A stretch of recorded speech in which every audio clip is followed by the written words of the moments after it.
All right, good evening. We'll be starting the Transportation Safety Committee meeting.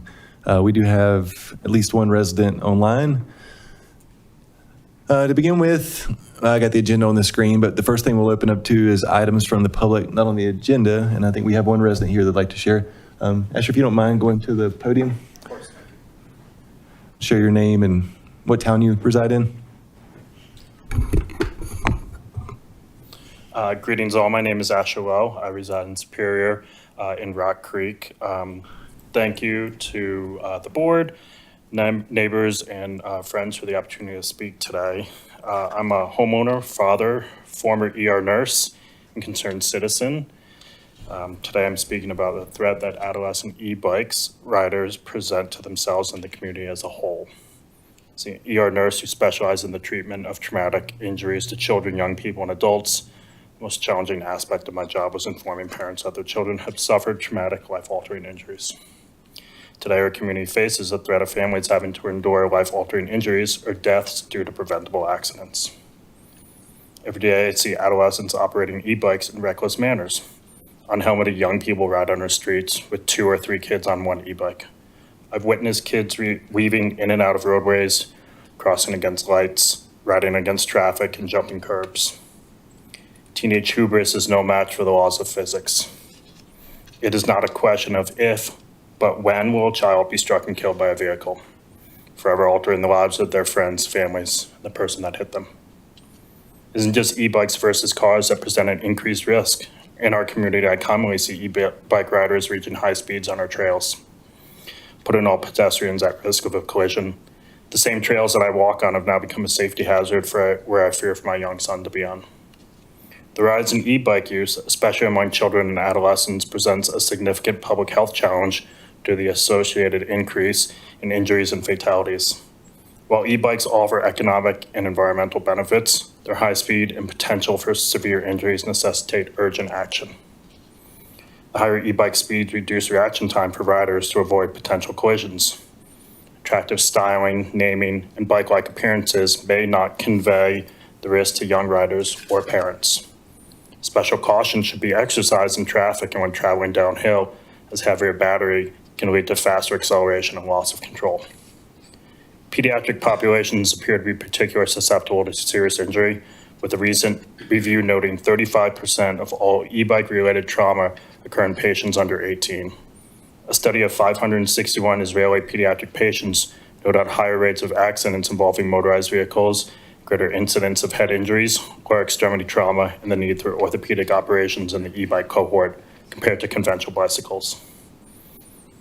A 2018 Dutch Level 1 trauma study of the 10-year history of bicycle accidents at their institution noted that e-bikes accounted for 2.9% of their accidents, but represented 27.6% of the fatal bicycle accidents nationwide in 2017.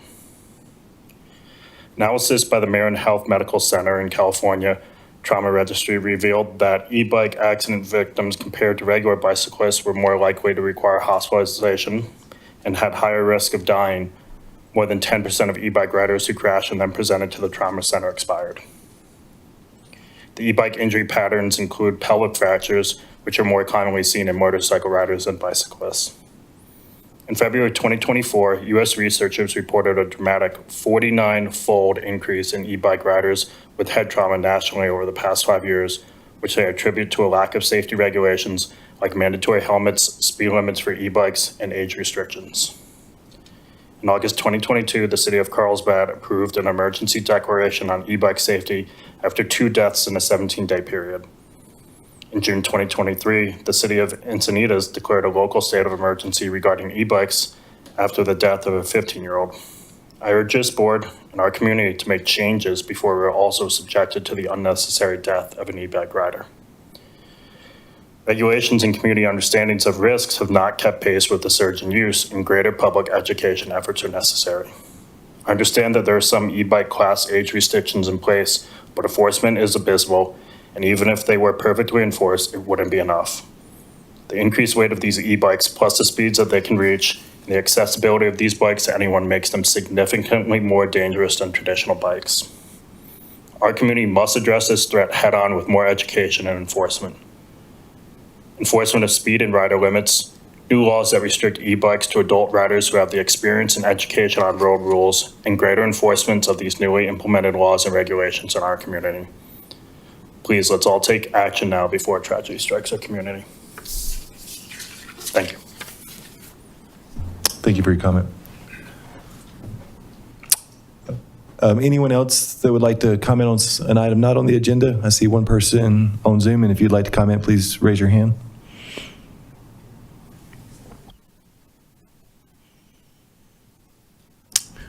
All right, seeing none, we will start go through our agenda items.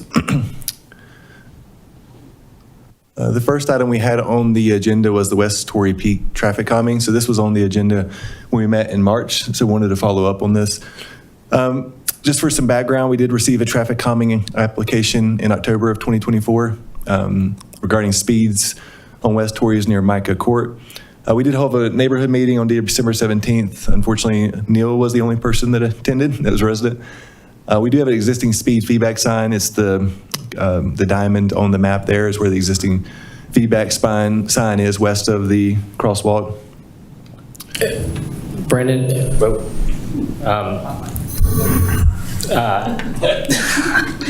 that sign's been malfunctioning for like the last month. You can't read a number, and it's like there's like 2 of the 96 dots are actually like visible. I don't know, is there a plan to replace it, fix it, or just get one that's not highway sized and sort of neighborhood sized? That sign has been working well for so long. Kind of forget about it. Yeah, I think it's died in like the last month maybe. Yeah, it's pretty old, so we can replace it. I mean, we can go out and power cycle it. Sometimes that helps. But if it's dead, we'll just look at getting a new one. Okay. Yeah. You think a smaller one? It's really big for a neighborhood sign. Like it's the one. It's almost bigger than what we have on 88th Street now, or what's on like the newer one on Rock Creek Parkway as well. Okay. But I think it's just like you said, it's really old. I think it was a sort of standard size back then, but now it just seems really large. Okay. So if there's a replacement, I just wanted to point it out because it hasn't been functioning, but it sort of coincided with like the last month, and I forgot to email you guys. Sure. Okay. Yeah, I'll take a look. Yeah, those signs they've been across town. They've been a headache, but we work on them frequently. They do break a lot. Yeah. Yeah, Yes. surprising amount. But we'll add that. Thanks, Neil. We went over this data in March, but just to recap, so the average speed on West Torrey's, we collected data in December of last year. The average speed's about 22 miles per hour. The speeds are faster going down the hill toward Indiana Street, where we see an average of 24. The 85th percent speed is an average of 26 between the two directions, but it's a little faster going down the hill at 28. And we have roughly 568 vehicles per day. Really no accident data. There was one accident, single car accident at Micah Court over the last 10 years. When we met in March, we did talk about putting in a raised ped crossing sign. So that's been installed at Micah Court. That was installed earlier this year. And we also discussed adding a crosswalk near Wildflower Parks. That's the main item I wanted to follow up on. I know I sent you all some more details. We looked at putting a crosswalk there. We actually met with, we left signs and talked to one of the property owners. The property owner we did speak with, it's the house in that bottom right picture. To the left of that picture was the home we did speak with. They weren't really excited about adding a crosswalk there, mainly because they frequently park in that location. And I did witness a car parked there on a separate visit, as I took a picture of. On the west side of their driveway is a fire hydrant, so they don't have the ability to park on the west side of their driveway, which would be roughly here. There's a fire hydrant at this location, which you can't park in front of. If we did put a crosswalk in there, we'd have to make 2 ADA ramps to make it ADA compliant at a cost of about $15,000 is the estimate.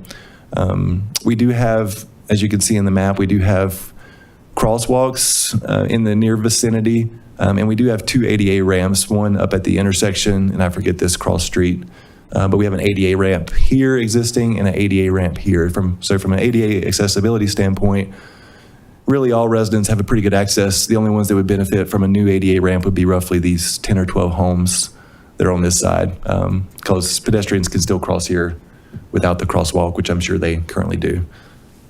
So staff recommendation is to not install the crosswalk based on the proximity of the existing ADA ramps and the feedback from that resident, but wanted to open it up to the TSC to see if you want to discuss this one any further.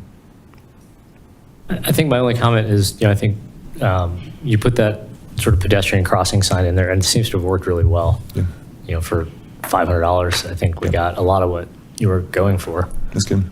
I think the only issue I've heard and I've seen is it's not a super wide street. You stick that in the middle, and if that house that's right there, if their friend is parked on the street, there's not enough space to go through there, so everyone's swinging wide, which is okay, but then it's sometimes catching the downhill driver a little off guard.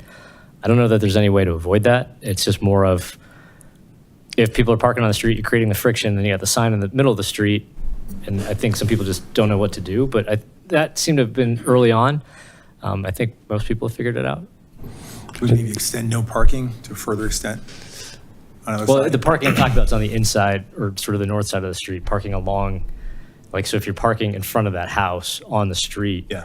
and you're going up the hill, you don't have a lot of space to go up the hill because you've got one car parked in front of their home on the sidewalk, or along the curb. Yeah, no, I realize that, but I'm just trying to think that, and you don't want to penalize a homeowner who might, have their kid park their car in front of the house, but if there's any way to lengthen out where you can't park, so you've got a better passage to go through that area?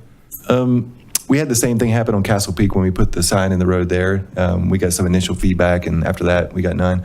I would recommend keeping the parking. It just helps slow cars down more because they have to slow down and maneuver through it. So it is wide enough to get a car through between the car and the sign. You just have to go slower. You just got to go slower. That's all. Yeah, That's all it is, and it catches. No one knows how big their cars are or how small they are, so they feel like they need an extra 3 feet on each side of it, and then you don't fit.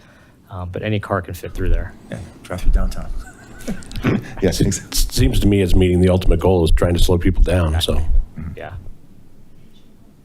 Have we gone through a plow season with the ones on Castle Peak? Yes, we have went through a plow season on Castle Peak and the one on Rock Creek Circle. And thus far, a plow has not removed them. We have had a couple on Rock Creek Circle removed by other cars, but not a plow. So we just reinstall them when they get knocked out. They're made to drive over, but eventually they fail. But we've had to replace the ones on Rock Creek Circle, I think, twice in the last year and a half. I think they're working great everywhere that I see them. All right, great.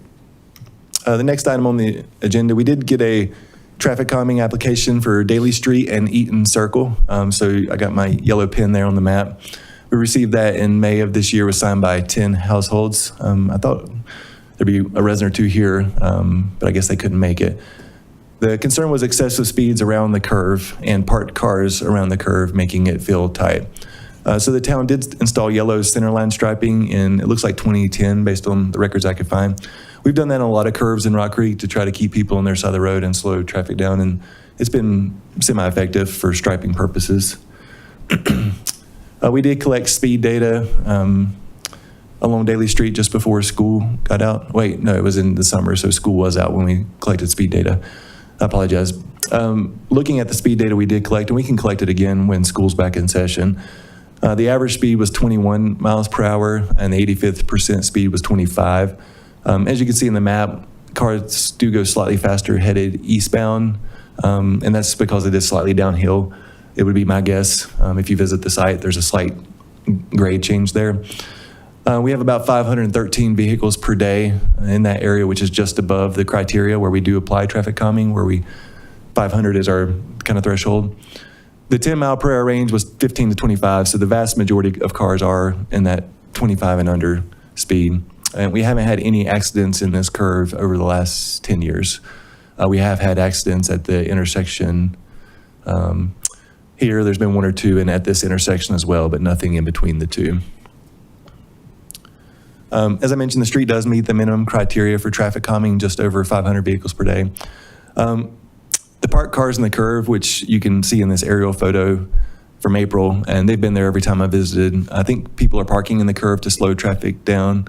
One of the folks that submitted the application did express concern about the cars parked there, but I think that's likely reducing the speeds through the curve.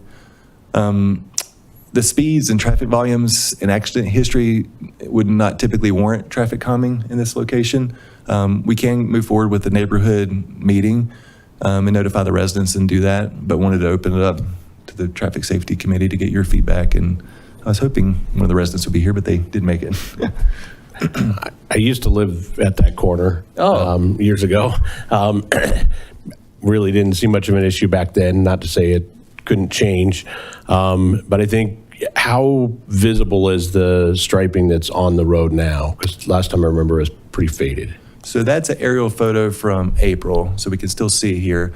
Our crews are out currently doing neighborhood striping. They actually did my street today. I was surprised. So the crews are doing neighborhood striping this summer. So it could have been recently refreshed. But this aerial makes it look like it has been done recently. Okay. But I can't tell you when it was done, Dave, without talking ahead. We've got the same issue on Andrew Drive, like, it's got the yellow stripe down it, and, we had the same issue on El Dorado Drive. Like, the master planners just really didn't think through grade and sharp corners, because no one in their right mind would design these streets today this way, but we're stuck with them. I think the yellow striping's been great, because we've got it on Waldona as well. But I don't know that there's anything, like, if we were to say, have the neighborhood meeting, what is in your toolbox on what you could do here, short of speed bumps, to slow things down? Yeah, that was what we would be looking at, would be speed humps would be the best course of action here. I mean, we wouldn't put a ped crossing sign in the road because we don't have a crossing here. Right. So that wouldn't be accurate. And the resident that wanted the cars moved for safety purposes, I understand that, but we don't have any accident data that shows there's a real hazard here in the road with the parked cars. And as you all know, I mean, throughout Rock Creek, we have a lot of people that like to park in front of their houses, and we like to make that available as much as possible. So we really hate to deter that when we don't have to. So that would be the one item in the tool belt that we could apply. But it is costly to put speed humps in, and often controversial. A lot of residents don't want them, and some do. And as I've mentioned this many times, but even when we put speed humps in, we'll still see the 85th percent speeds, like on Yarrow and streets like that, around 28 miles per hour, even with the speed humps. So they do help slow traffic down, but at 28 miles per hour, 85th percent speed is higher than we already see on this road. So people still go fast once they cross the speed hump. Is there a stop sign at that intersection? No, this is an intersection. It's a weird bulb out, but there's no stop sign or other signage there. I'd caution against the speed bump just for the fact that you would probably have to put it further back, because most people I noticed with speed bumps, they try to go around them. And at that turn, you don't want someone going around into the other lane, especially at night when someone can't see it. And I was just coming back from Boulder today, and I was driving on Cherryvale with the speed bumps, and I thought for tonight's meeting, I'm going to try to go the speed limit and hit them, and that was no problem at all. 25 miles an hour, and I know I could probably hit 30, 35, and still, now I'm going over the speed limit, and the speed bumps aren't really doing a whole lot to detract from it, especially my car's got the sports suspension. It's not good for these. If someone had a truck or something, it'd be much, much easier for them to speed on that. So I'm always a little cautious about throwing a speed bump in, especially if you have emergency vehicles having to utilize the area. I'm just not sold on it yet. Could we install a stop sign on either side of that bulb just to get people to stop?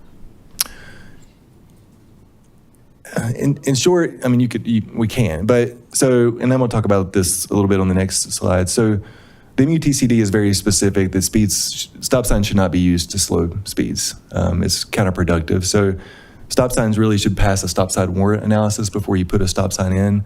And really, if you put a stop sign where one's not warranted, people ignore them and they'll just drive through them. And it can create a more dangerous situation because the users thinks the person's going to stop, but the person's not going to stop because there's never a conflict to stop for. Especially in this location, I would strongly advise about not putting a stop sign in here. Intersections are a different story, but they're still recommended not to put them in unless it's necessarily a warrant. We'll talk about that a little bit with the next street we talk about. And Dave, I don't know if you want to add anything to that. Yeah, all the studies that I've seen are really shown that you put a stop sign in or even a speed bump and the speeds are higher after and before because people lost those 2 seconds to stop, and so they want to try and make up that timing. And with the it's pretty obvious, especially in downtown with the problems that we're having with the stop signs, that you're not getting a lot of traffic down Promenade, but you're getting a ton of traffic down Main Street because there's so little conflict there. People are just cruising right through those stop signs, and this would be just create another issue for that. I know the little that we just talked about for the crosswalks, and there's obviously not a crosswalk here, but I know when I pass those, to Neil's point, I've got a smaller car and I think it's a tank, and so I'm always, kind of squeezing by those things. Are there those in existence to just slow traffic, to just say slow or caution or something else besides a Yeah, crosswalk? if we wanted to do something similar here, we'd probably look at putting like a flex post in, maybe a yellow one since it's a center line, just to create that conflict point in the middle. Okay, That would be an inexpensive option. okay. Brandon, to your point, though, I do think there's some benefit to a neighborhood meeting so that they can hear this dialogue and Okay. how challenging it is to do anything in a corner. Stop signs create issues, speed humps, which is probably one of the most commonly used thing in our toolbox. Is probably not great here, but the flex post might be a good idea. The main thing is to make sure that the neighborhood's kind of aligned to what is possible versus what, because I think right now it's sort of like, please help us, but this is a tough corner to do Yeah. a lot. Yeah, and I agree. I think it'd be good to show them the data and get the residents' feedback from what they're actually seeing and talk about and have this conversation with them. So we'll move forward with that neighborhood meeting. Great. And you might get some feedback to not even bother with the posts. Yeah. In that, there's direction. Yeah. People like running them over. We'll have some extra ones pretty soon. Yeah, we will. All right. Anything else on Daly Street, Eaton, sir? All right. Jason and I had a conversation earlier this month about Coal Creek Drive, and we wanted to add this to the agenda, and I think we have a resident here from Coal Creek Drive as well. So I'm giving a little bit of background on the Coal Creek Drive traffic calming. So a lot of this you've seen before, but just to quickly recap, Stephanie, you may not have seen as much of this as a new TSC member.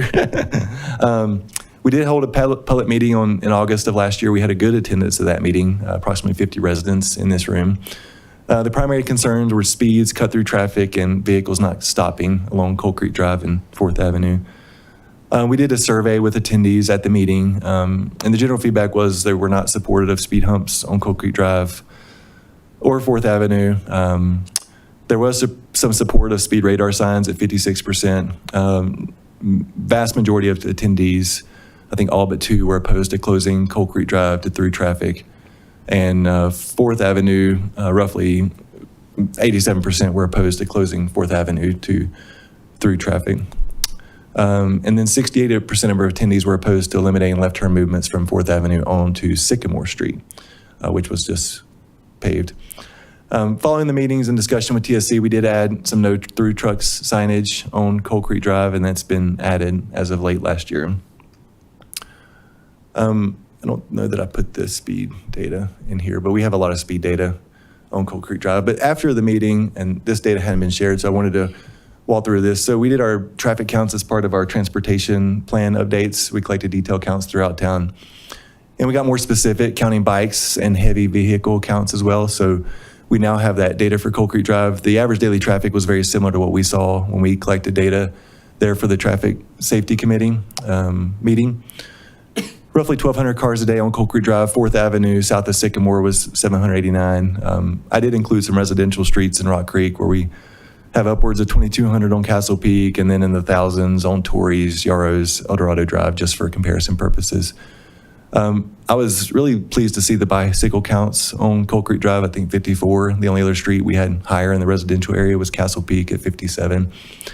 One thing that was concerning out of the counts was the heavy vehicle counts, so we dove more into that detail. We actually pulled all the license plate data we did when we did our analysis. So we did a license plate data when we did the traffic study for Coal Creek just to see who was cutting through and measure the amount of cut-through traffic we had. During that study, we found one semi-truck that used Coal Creek Drive and 4th Avenue. With these heavy vehicles, I want to just make sure we know it includes a lot of cars, including 2-axle, 6-tire, single-unit trucks. So that could be a large work truck. A lot of our crews have 2-axle, 6-tire, single-unit trucks. Another interesting thing we saw in this data was 129 of the 159 heavy vehicles continued west on Coal Creek Drive past 76th Street. So that means they were either going to Sagamore, Superior Self-Storage, or the Kuffner lots. And again, when we say heavy vehicles, it could be dump trucks, but it could also be 2-axle, 6-tire trucks too. One thing Jason and I talked about was adding 4-way stops. So Stephanie just brought up stop signs on Daly Street. So where you see the red circles in Original Town, that's currently a 4-way stop. So those 3 intersections. Where we see yellow circles are two-way stops, and I didn't highlight, all the roads, I think this is a three-way stop. Oh, no, this is a two-way stop as well, down here at Williams and 4th. So roughly half of the intersections north of the creek are four-way, half are two-way. MUTCD is very specific, quote, stop signs shall not be used for speed control, and they're not effective at traffic calming measures generally because of some of the points we expressed earlier. As Dave mentioned, we can see speeds increase between stop signs quite a bit, and if people feel like a stop sign is not warranted, they just ignore it. So I definitely recommend keeping the four-way stop we have at Coal Creek Drive and 4th Avenue. We also have one at 2nd Avenue and Coal Creek Drive, but both 1st and 3rd are two-way stops, and that's primarily due to the side street traffic is lower at those locations, so it doesn't necessarily warrant a stop sign. This is the last slide I had, so I'll open up for Just a discussion. real quick question, Brennan. Can you go back to the last slide where you had the data? When you were getting the license plate data, were you able to see if any of the vehicular traffic was coming from south of the creek, either from Rogers Farm or the Wee Homes?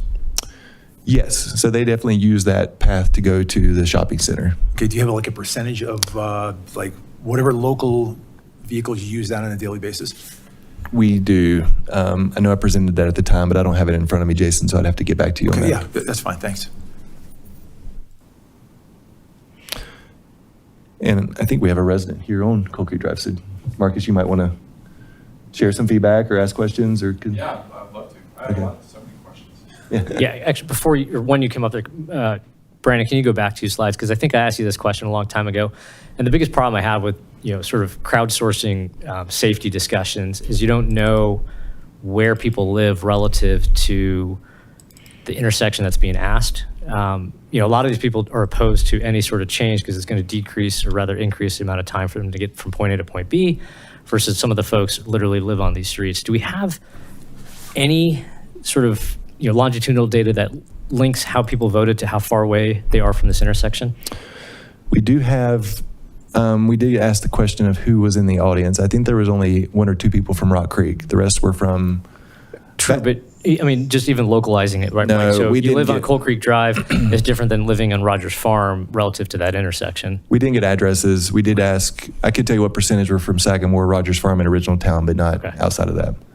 I think that would be helpful too, right? Because the folks that are in OT have a different relationship with that intersection than Sagamore or Rogers Farm, and I think we have to consider that as part of who's truly affected by the decrease or increase in time versus who's affected by the decrease in safety. Okay, I actually have the data here. So of the 50 responses, 4 were Sagamore, and then there was an even split between Original Town and Coal Creek Crossings. That must have been 23 each. Okay. Yep. And there was no one from Rogers Farm or Rock Creek, so I misspoke there. And then within OT, you're sort of including Coal Creek Drive, Coal Creek Crossing as part of all of OT. No, Coal Creek Crossing they were separate from Original Town. So there was 23 from Coal Creek Crossing that filled out the survey and 23 from Original Town. And Original Town could have been north of the creek or south of the creek. Okay. Yeah, I was at that meeting, and I can say that along Coal Creek, there were 4 families from Coal Creek. There were families from West William. I'd yet to move to the area, so I was still under construction, but I was at the meeting. Saw a number of people from south of the creek in Original Town, as well as people from Rogers Farm. So it was a highly concentrated area of people. Okay. And as a matter of fact, Marcus lives right at the intersection, so he's probably more better versed than we are. Brandon, let me throw one more thing at. Can you go to the stop sign page? Question, am I allowed to entertain? Yeah, when you get to, come to the lectern. Okay, keep going. I'll get to it later. Yeah, when we had a conversation about this, my thinking to add stop signs wasn't to slow vehicles down or to calm it. I want to make it as annoying as possible for people trying to cut through to go to Target in the hopes that they'll stay on McCaslin and turn left onto Marshall, figuring that would be a quick way to go. Now, I do know there are ramifications of putting more stop signs because people will speed up or decide hey, why stop at this one? I just stopped at 2 in a row. Is there any studies at all with making more of an annoyance factor for people to avoid the area? Not that I'm aware of. Okay. No, I think the biggest concern would be with folks would ignore the stop sign. So like, especially that one at Coal Creek and 3rd, I mean, you just have such a low volume that uses 3rd comparatively. Yeah. I could see cars rolling through this one pretty continuously. That would be the concern. And then you'd see higher speeds between the stop signs as typically the drawback of them. Okay. But I'm not aware of anything in terms of looking at it, a stopping of cut-through traffic.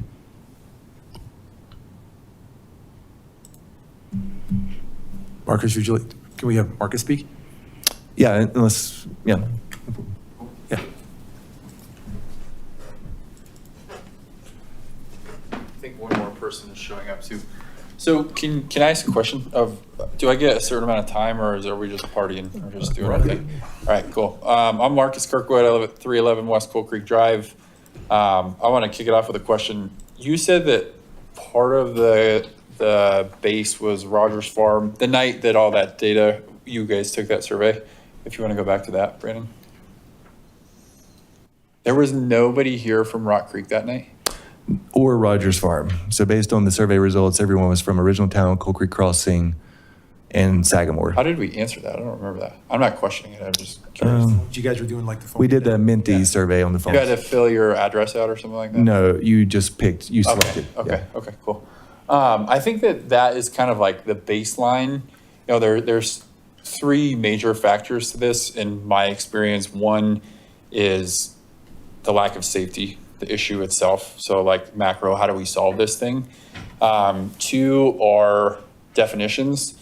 And I think the definition of cut-through traffic, as the information was presented the night of this neighborhood meeting, from my perspective, was extremely misleading. I felt like 10 minutes into the meeting that night, my cause was shot. Like it was over. There was no way that anything was getting done that was mildly productive that night.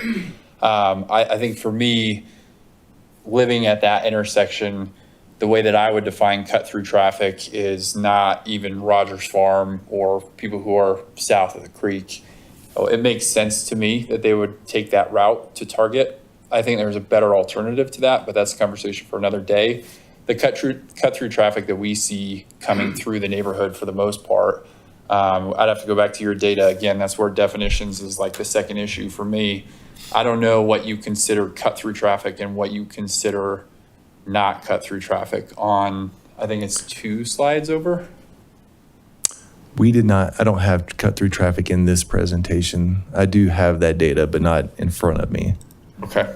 I'm actually pulling it up now. So I got the data. And so the cut-through trips on Coal Creek Drive was 18% during weekdays, 25% on weekends. On 4th Avenue, it was 27% on weekdays and 31% on weekends. Cut-through traffic did not include Sagamore residents. So it included only folks that did not live in this area. It would have included Rogers Farm based on the way the data was collected, but it did not include folks from Sagamore. So those were not considered cut-through trips. I thought when we were going back and forth, cut-through was just, well, excuse me, I said that backwards. Cut-through did not include Rogers Farm. It could, it depends on how those residents were proceeding. Basically, it counted all cars entering Coal Creek Drive from McCaslin, all cars that went on to Sycamore from 4th, and then cars that went through the 76th Street intersection, if that makes sense. So that would for sure not include Rogers Farm. It could, depending on which way they went. Yeah. Yeah. I mean, if you, yeah. Yeah. I would disagree with that. I get what you're saying, but no one would go down or out that way and then turn left on Coal Creek Drive. If you're going to go down Coal Creek Drive, you would go across the bridge on 2nd Avenue. So anyways, we can discuss that another time, but I think the definition of cut-through traffic is really important for this conversation. And the data that showed up that night, the data that was on the screen this evening, and what we see living at that intersection, I think are very different things. And I think we came into that meeting that night, and again, it was like cut-through traffic, cut-through traffic. Well, Rogers Farm heard that's us, and they were frustrated by that. But I don't think the numbers denote that Rogers Farm were those cut-through vehicles. The numbers denote that that was Rock Creek and people who live in other parts of Superior, downtown, or whatever that might be, who are cutting through. So I think we really, that night, I'm not trying to go back to that, but the survey numbers, they're tough, right, in a meeting like that for 2 reasons. One, I think we posed that cut-through traffic was trying to get eliminated, and they took that as Coal Creek Drive and Rogers Farm, and that's not the case at all. Cut-through traffic is coming from Rock Creek and other areas of McCaslin. So they all came in and immediately they're excuse the word, but triggered, that's a tough word these days, but triggered the meeting was over before it started. So I want to take that into account. The second thing I want to take into account is if we're considering safety versus convenience, in my opinion, it's not a conversation. As a dad of little kids and the little kids that I see in the neighborhood, if we're comparing the 27 seconds that it takes to go the opposite direction, and I actually have done the math on that, versus saving 27 seconds in order to keep kids safe, in my opinion, playing in the street is like an integral part of suburban life. I want my kids to be able to ride their bikes in the street. I want the neighborhood kids, which are prevalent post rebuild, to be able to play in the streets. And right now, we're not even close to that. The second thing that I would say is, even if we just took into account the people who are in the room from Rogers Farm, Sagamore, and Coal Creek Crossing, and we put them in opposition to the folks who live on Coal Creek Drive and deal with this every day, the numbers are 257 living structures to 9. So even if we forget the Rock Creek people, it's a losing battle. So if we're talking about convenience versus safety and all we care about is percentages and metrics, this whole thing is over. So I would like to hear thoughts on that, and then I have a whole bunch more stuff to share. But I think the presentation of cut-through traffic was misleading. That night was over before it began because of that fact. And even if we eliminate those two things at 257 to 9, we have no chance of success if we're taking summarial data into account. I did pull up the cut-through analysis that was presented. I also have the survey results up. Just looking, this was the feedback we got. So original town and Coal Creek were even, and I counted the actual responses. It was 4 from Sagamore of the 50. So it looks like 49, 51, 52 total responses throughout the survey. And I can share this with the TSC. I know, Stephanie, you may not have seen all the data, but then the cut-through analysis, just to recap what we did. So we put license plate readers here off of McCaslin, here at 4th and Sycamore, and here going into Sagamore. So the goal was if someone came down Coal Creek Drive and turned to Sycamore, we wanted to know if they were going into Sagamore or not, because that would tell us if they truly are going to the shopping center. So when we looked at that cut-through analysis, that's where we got those numbers from. And the company we hired actually went through all the license plate data and compared what we saw.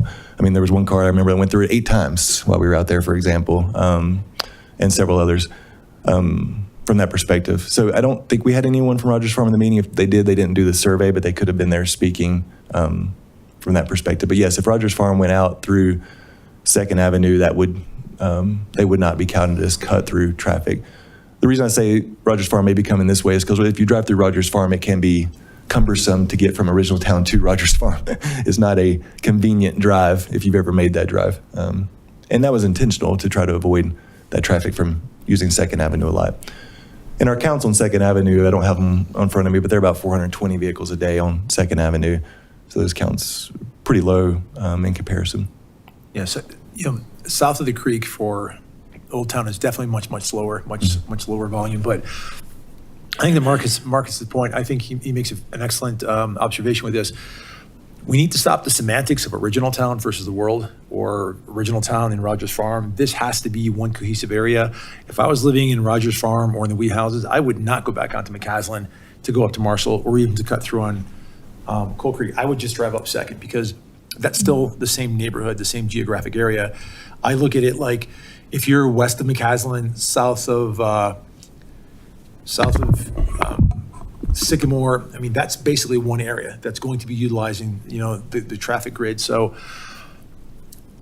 I wouldn't look at Rogers Farm or the Wee Homes as cut through. I would look at them as utilizing the streets in their neighborhood to get to a shopping area, and the same thing for Coal Creek Crossing. Sagamore is a completely different subdivision, so I wouldn't necessarily count that within that because they're not really, they wouldn't have to come down Coal Creek. They could just go across to Sycamore into Target. So is there a way we might be able to change the narrative on that and make it more of a community organization with Rogers Farm, the Wee Homes, and Old Town on this type of traffic? So you're saying excludes, so count Sagamore traffic as a cut-through? Yeah, because I don't see Sagamore coming eastbound on Coal Creek as a cut-through. I see them utilizing either going north on 76 or east on Sycamore to do shopping or to go out of the neighborhood. Yeah, I think there's some coming in for the south part of Sagamore. near Superior Storage. Yeah, but a lesser number than, well, I'm Right, just. but then, I mean, does that count as cut through, or is that just, the way to Well, get home? And also, are we looking at cut through as eastbound or westbound? Because the majority of people we're worrying about is people going westbound on Coal Creek from McCaslin, not necessarily going from Sycamore to Coal Creek. We counted. No, it's both ways. In this analysis, we counted both ways, yes. Yeah. No, It's no, both. no, Drew, yeah, thanks for coming. I was just, mentioning the fact that I'm trying to wrap my head around, the neighborhood it can't just be three separate neighborhoods. You can't be Yeah. Coal Creek Crossing, you can't be Old Town. It's got to be a look at it the entire way, and we can't count Rogers Farm as being a cut through. They have to be in, And I don't have the floor, so I apologize. Sure. But the traffic is both ways. I don't know what we're talking about, whether we're talking about safety or we're talking about volume. both. Exactly. Yeah. So whether they come eastbound or westbound on Coal Creek Drive is irrelevant to the safety question. Right? The safety question is first and foremost, to Marcus's point. Yeah. The four-way stop at 4th and Coal Creek Drive. I have an office that looks down on 2nd and Coal Creek Drive because I live right there. I'm so happy you're here. I wish, my dream is put a police person at both intersections for 90 days, get the word out that we are going to start enforcing the stop signs that are in place. It is laughable how little people stop at these intersections. The town could be making a mint, hand over fist, if we enforced the stop sign rules at both of those intersections. It's appalling. And so there's a volume question in play. I know that. I mean, we keep building. There's going to be more cars. If I didn't live where I did, I would definitely take the shortcut. It's prettier. It's more scenic. I don't have to deal with the other intersection. I take the shortcut. And I live in I would Rock Creek. totally. Yeah. But I'm not gonna anymore now. What's that? But I'm not gonna anymore now. Well, I mean, there's no enforcement that's going to say you can. So there's a volume issue, and I don't have the solution on that. But what I do know is stop signs are in place, and they are absolutely not respected. I look at that. I look for hours upon hours every day. I kid you not. I should tally it. It's amazing. Nobody stops. But if you made where that on 4th next to the park, that arrow, what if that little section there was only southbound traffic? Because then I would have to go around the park, and I'm not doing that. That is something we discussed during the public meeting back in August, I think it was, September. So I think there's, My ears. I've been proposing that for 2 years. in my opinion, there's two different things here, right? There's volume. We can't control volume, right? It's a public road, in my opinion. I use that as a cut through going to do my job every day. I probably drive Coal Creek maybe 8 times a day. Every day I'm working. A lot of my deputies do as well, right? It's if we're trying to get somewhere, we're trying to, look at the intersection. What time of day is it? Do I really want to go to Marshall McCaslin and have to sit through 2 traffic lights while I've got a medical emergency going on that I should get to quicker than the normal, but not run emergency, right? Because running emergency is not to get into the weeds, but that is a very risky thing for us to do, right? We create accidents. People don't know what to do.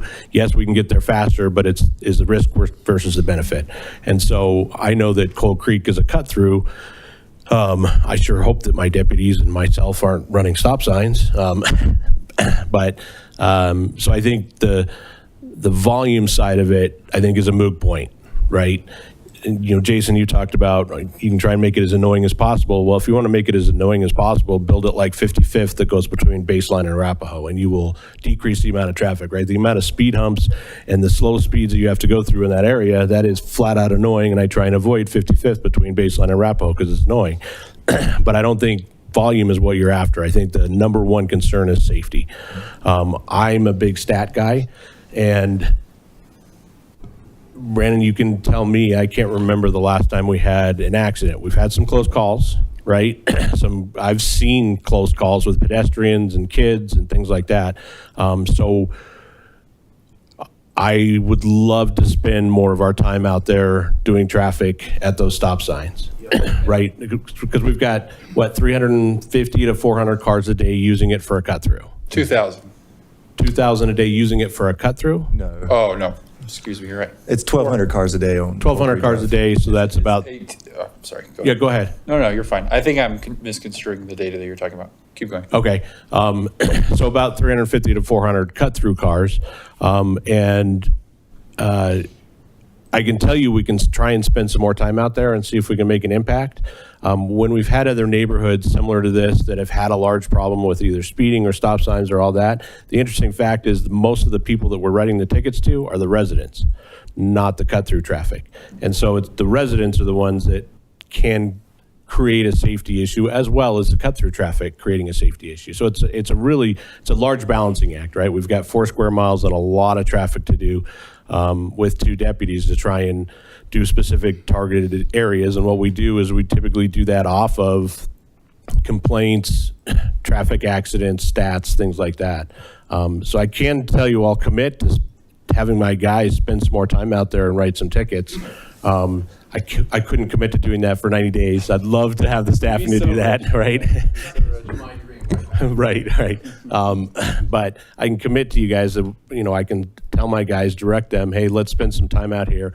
And there also becomes a point where 90% of the traffic stops and 10% doesn't. And with 1,200 cars, that's not a lot throughout the day compared to what's going down McCaslin and Rock Creek and all that. And kind of get a feel for, is this a California stop or is this a 5 mile an hour stop, right? There's a big difference in my eyes because I would say probably 90% of the cars do a California stop. They're not completely stopping at every single stop sign, right? But if they're going through it 3 to 5 miles an hour, that's too fast, right? California stop, okay, not legal, but okay, versus the 3 to 5 mile an hour that's really creating a safety risk where they're not able to see the full intersection and the reason why the stop sign is there to begin with. I appreciate all that. Sorry, again, I don't have the floor, but, so we talked about the safety aspect. People need to stop. I think we're all, that's a non-issue. As in, we all support that. The secondary problem is this volume issue. We keep building in this town. There's another, how many cars are planned for this new apartment structure? 400 or 500? I don't know, you all know. The one that's breaking ground right now. The parking count for the garage? I'm sorry? The parking count for the garage? Whatever was calculated in the permit. Not offhand, no. How many parking spots? I couldn't tell you offhand. 400 or 500? Seem reasonable? It's not like quite that many parking spots, but in terms of number of trips, you're probably not too far off. Right? So we keep amplifying the source of the problem, which is the number of cars. This town is just bursting at the seams. We keep building because we think that's for whatever reason. Again, I did live over there when I was rebuilding my home. I took the shortcut every single time. Every single time, shamelessly. I would justify, I live on this street, it's my street. But I would take it every single time because that intersection is about the worst intersection in the county as far as I'm concerned. So here we go. I think there's some plans about renovating this intersection, I'm not sure, but we keep adding cars. We keep adding people to this town. So the safety will inherently be worse as we add volume. It's a mathematical equation. It's just gonna get worse and worse and worse. We have a need for even simple things like children at play signs, something, right? Maybe we put a camera and we say, enforced by radar, something, I don't know. But it will become a second Marshall Road if we're not careful. And that's my fear, especially as we continue bringing people into this community. I don't have a solution, but I foresee the problems. My daughter is 6 years old. We live on, there's no way she's playing in the front. It's all in the back because it's a thoroughfare. And again, it's only going to get worse as we bring more people in. I would push back as well on the idea that the only people who are the problem are the people who live here. It's not the cut-through people. I mean, I live at the corner and we face west. The number of cars that I watch drive down Coal Creek, take a right on 4th Avenue and a left on Sycamore and pull into Target, and then leave Target, go down Sycamore, take a right on 4th and go east on Coal Creek and turn on McCaslin. I mean, that's cut through traffic to me. And those are the people who don't stop at stop signs. And those are the people who gun it down 4th Avenue, which is a 100-foot long street. I mean, dude, what are we even doing? It's freaking crazy. So at that intersection, if you go back to Brandon's data, this is not my data, we have 300 cars a day go past our house at 28 miles per hour or faster on a community street with kids playing in the street. Like, I don't even understand how that's a conversation. And we're not even trying anything. I just don't get that. Yeah, the data is there are 740 cars that use 4th Avenue, and the 85th percent speed is 25, so that means 15% of cars are going over 25. Okay, if you go back to your Coal Creek data drive, That's this. Coal Creek Drive data, excuse me. If you add those two things up, so if we're just factoring in Coal Creek Drive, you have 1,100 cars. That means 180 of those are going over 27, 28 miles per hour every single day past my front door. Could be, yeah. I mean, it's not could be, that's your data. And I hear everyone here, and I just want that is common in residential streets throughout Superior. So those speeds we see, just like we looked at Daly Street, the 85th percent speed is generally right at the speed limit or a mile per hour over. Where we put in speed humps, we do see that data reduce closer to 27, 28, where those roads will be at 29, 30. So we generally see about a 1.5 to 2 mile per hour reduction with speed humps. But I've pulled, there's probably been 15 traffic calming applications since I've been here. And I would say these numbers are in line with what we see throughout residential streets in Superior. And I'm not saying that's a good thing, that's a bad thing. I mean, drivers don't look at speed limits as limits, they look at those as minimums generally, and that's just how behavior works throughout our town. So just for comparison purposes. Can we just lower the speed limit? Would that be effective? Because if everybody's going a few miles over, if we drop it to like 20, so everybody's going like 23. We can. Is that helpful, or It will doesn't not? typically change behavior. So the best example of this is Rock Creek Circle. It's been reduced twice now. Yeah. And the speeds are exactly the same this last reduction as they were before it was reduced, because we collected data before and after. And the speeds are exactly the same. So drivers go the speed they feel comfortable with on those streets. So we could absolutely make it 20. I don't think the actual speeds would change, but it could help Dave's crew enforce if they wanted to enforce speed limits and write more tickets. But I don't think we would actually see speeds change unless that happened from our historical data. Brandon, one aspect of this, because this street's been discussed, and you and I have talked 2 or 3 times. I mean, I think the issue is we're looking at today's traffic data, and if we go back and look at 2010 traffic data, it's higher than it is today. Correct. We're going to be there pretty soon, right? I mean, to the points that are already being made. If we're looking at it based on today's data, maybe it doesn't justify a lot, but if we go back and look at what the volume used to be, this problem is only going to probably double, because we're actually going with far more density in OT than we had before, but we haven't actually rebuilt most of these homes yet. So it's really, we're on the edge of potentially something happening, but we're looking at today's volumes to justify not doing anything. Because, I mean, I've been in the same space of we should have been doing something here a long time ago, but we haven't. We've tried a few things, raised pedestrian crossing, or just raising the intersection. It's going to be expensive, but it's going to slow everyone down and make people not want to take the street.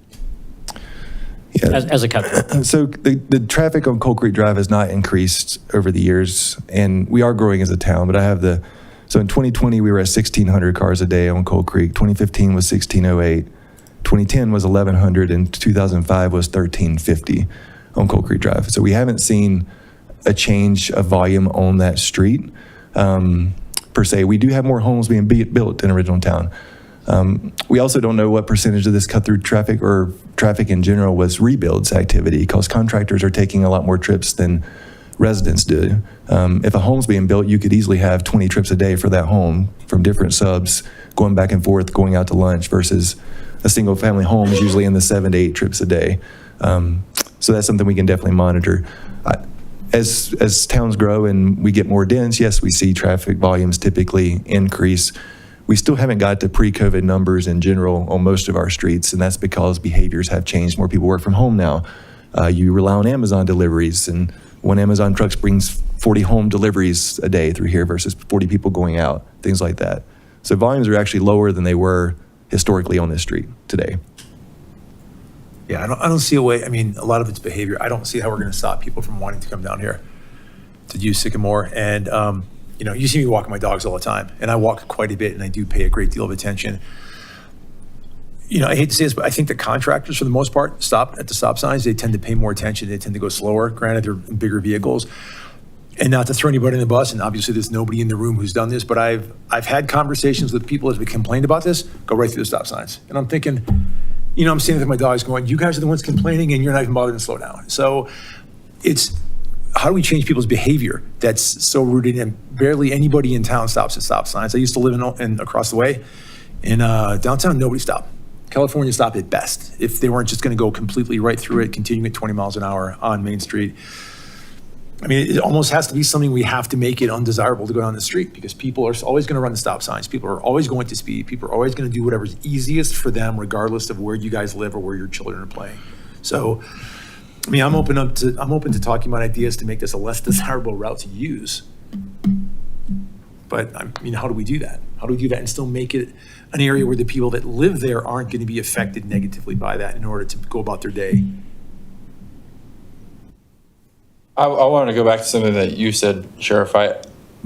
You started by mentioning that you take that route like 8 times a day, and you finished by mentioning that it makes sense to take that route when you have an emergency situation, and I totally agree with you. It makes tons of sense to take that route when you have an emergency situation. But what you started saying was you take that route 8 times a day because it's the fastest. So when this whole conversation started between me and Brandon 2 years ago, and Neil and I have talked, and Jason and I have talked, I started by saying I don't blame anybody for driving down Coal Creek Drive and 4th Avenue. If you look at Google Maps, it's the fastest way. We have created the fastest way to the busiest marketplace off the highway to be a residential street. That's crazy. I get that residential streets are all open to the public and everybody can use them.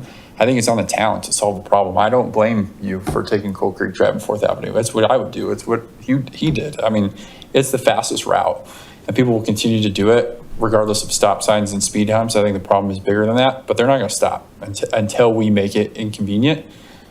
And in my opinion, it's a shame that we're choosing to let people take Coal Creek Drive instead of the intersections that were built to service the thousands of cars a day that go to the marketplace. So I completely agree with what you said, Sheriff. It is the fastest, it is the most convenient, and until we change that, nothing will change. I have thoughts on options to do that, but I'm hesitant to share them because of my relationship with the street. I think they come across as biased. But everything under the sun has been thrown out there and shot down, and because of that, we've tried nothing. And I think that's the biggest shame of all. Brandon, what's your thoughts here? You know, because this is a discussion point. Or do we want to? Because it's been about a year since you had the public meeting, and I, you know, for one, you know, because I live on the street that went through this. We had 3 stop signs that weren't, you know, MUTCD approved, and we finally got to a point where we shut the street down, so it stopped being a cut through, and it put neighbor against neighbor. But we were very focused. You know, Alex, the other Alex, was very focused on the people that got a vote were the ones that were most affected by the street, and those that were technically using it as a cut through, which was defined, didn't get a vote, right? So, you know, we had a map with little red and blue dots in terms of what people wanted, and it actually drove the discussion, you know, relative to what the board wanted to do to shut the street down. I'm not suggesting we shut the street down, but I kind of feel like we need to have a different frame of reference how to approach solving this, since those that are using it as a cut through are necessarily disproportionately affecting ones that live on it. And, you know, these sort of blind surveys sort of allow people to vote without having to look their neighbor in the eye in terms of how they're voting. And when we created that, well, Alex created that map for Weldona and how people voted, it did really tick off a lot of neighbors, and there were people yelling and screaming at each other for a week, and the sheriff department got involved to stop that, which was terrible. But at the same time, you know, there isn't an easy way to solve this that makes everybody happy. There's no way to do that. But right now, I'm quite confident the trip numbers are going to go up. Granted, the contractor number may go down, but the number of homes going in here is definitely going up. I don't think we can just sort of wait until something bad happens. I kind of feel like we have some options. We've got a budget coming up, and maybe we put something in the 2026 budget that, you know, from a capital perspective, addresses it. That's my thought, because I don't think we can solve it here. There's not enough people in the room to make a decision. We can just talk about it, but we're not going to have a solution that's been vetted or thought through based on what you guys think the experts can do versus what the neighborhood wants to do, and we need to get everybody involved. But there's some strong opinions in here, and I want to capture that, but with a focused desire on how we want to potentially approach it. And I don't know that we're talking about solutions. I don't remember that there were solutions proposed in your meeting from last summer. So we looked at a number of items. I mean, well, the one that probably got the most traction was bulb outs on 4th Avenue to try to slow or deter traffic more. And we can even make bulb outs such that it's almost a one-way street that you got to go around. Obviously, there's drawbacks associated. What are those? So when you basically bring the curb out into the travel way. So, Oh, I see what you mean. Okay. yeah. And you could do them offset, so you almost force it a one-way. Obviously, that creates some safety concerns. It slows down emergency vehicles. It would probably reduce the cut-through traffic. That was the one item that probably got the most traction from the items we looked at with the public. Do we have data, Brennan, on, and you had cameras at intersection number 1 at Coal Creek and McCaslin. Do we have any data from cars turning west onto Coal Creek from McCaslin versus cars that are southbound? No, we only Right. collected, the license plate data collected cars that turned on to Coal Creek, so they could have been coming either direction. I'm going to assume the majority of traffic, though, is probably coming northbound that's turning left. I have no idea. Okay, because, I mean, the majority of people are coming from Rock Creek. And one thing, Neil, I want to be very careful that we don't have this message that we're going to be blocking anybody from using this street. Because people in Rock Creek, they're paying taxes for these streets also. So they have as much right to use them as we have to use them, even though we're local. I was going down that street last year 5, 6, 10 times a day building a house. And now that I'm living over here, I'm not necessarily considering myself as being non-cut through traffic, but I was utilizing that street from a professional basis, and I know a lot of people are. But even if someone from South Rock Creek wants to drive up and they don't want to use Marshall because they don't want to sit at a light, I want to be very careful that we're not saying, well, we don't want you guys using Coal Creek, because, this is I want Superior to always have the ideology that we are one town. And for too long, we've always had neighborhood, these little things. And I just want people to understand that I want to make more people aware of the problems that an increase of volume is causing to the residents on that street, and how can we make it a little bit less attractive to use it, but at the same time making it still that if you have to use Coal Creek, there's not a problem to use Coal Creek. And again, I think that's where there's a convergence between, again, volume and safety, right? And so I would be curious to know, in a residential street configuration in Superior, what street has more traffic? Like, I'd be curious to know that. There is quite a few. So, I mean, Castle Peak has 2,200 cars for a day example, and that's a residential street, but it's mostly cut through. It's a school.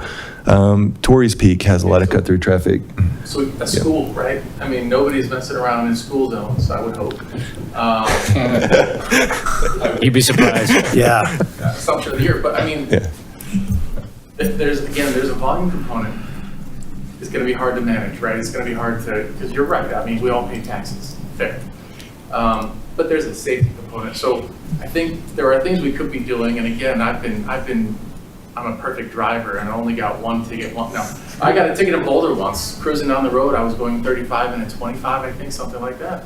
Thing shows up in the mail. There I am driving my car. I had no idea. I mean, there are things we can do. There is technology in our favor today to enable us to at least track what's going on and maybe verbalize or penalize some of the violators of, again, these stop signs. To me, it's a safety issue first.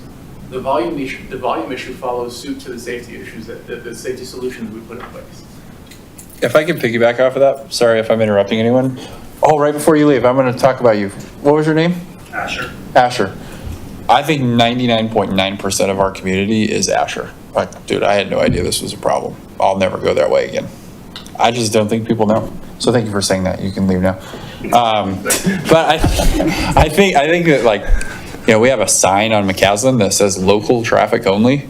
Like, what does that mean? If I live in Rock Creek, of course I think I'm local traffic. I would think I was local traffic. Like, I don't understand the hesitancy to try something and see what happens. I mean, you could put a sign in the middle of 4th Ave and close it down. You could detour traffic around Coal Creek. I mean, there's a million different things you could do that you try for a month and see what happens. Try for 3 months. They don't have to be permanent, and they don't have to cost any money.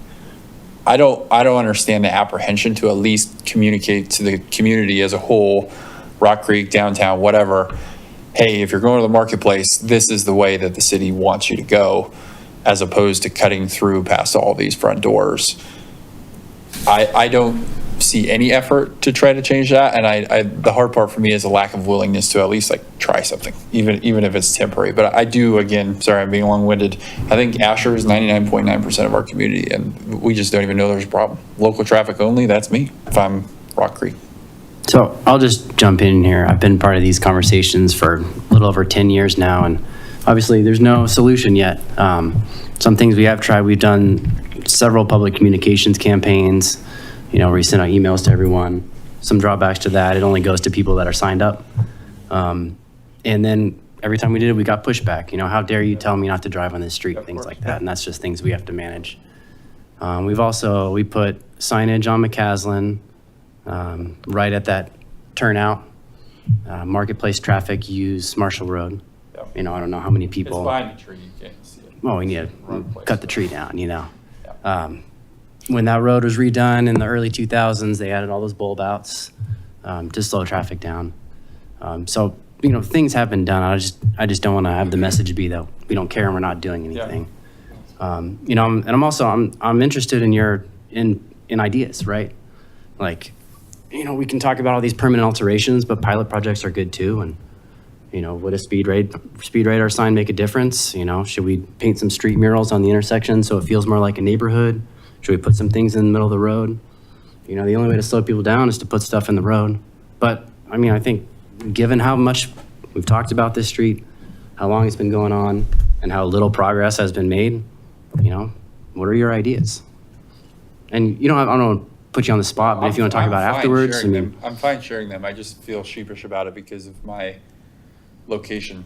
Well, actually, can I interrupt you really Yeah. quickly, Marcus? Sorry. And to begin, talk to what Alex is talking about.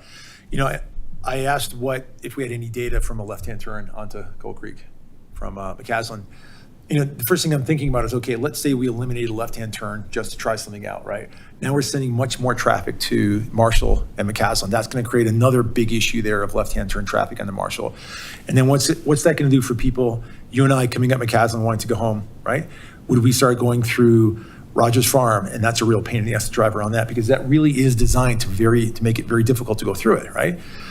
When I was studying this the other day, trying to look at ideas, and I thought, what really would have worked a long time ago when they were developing this area, and I'm not trying to say this to really piss people off who will watch this on Zoom, which probably will be.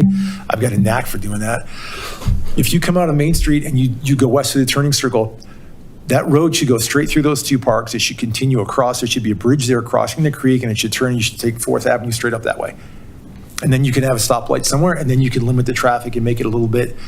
You route the traffic that's higher volume around the neighborhood, and you don't have to worry about it. Now, granted, you're still going to see traffic at your intersection there, but maybe 4th could be a stoplight, 4th and Coal Creek, which could really slow the traffic down there. But we're never going to get to that point because that's going to cost tens of millions of dollars to do something like that.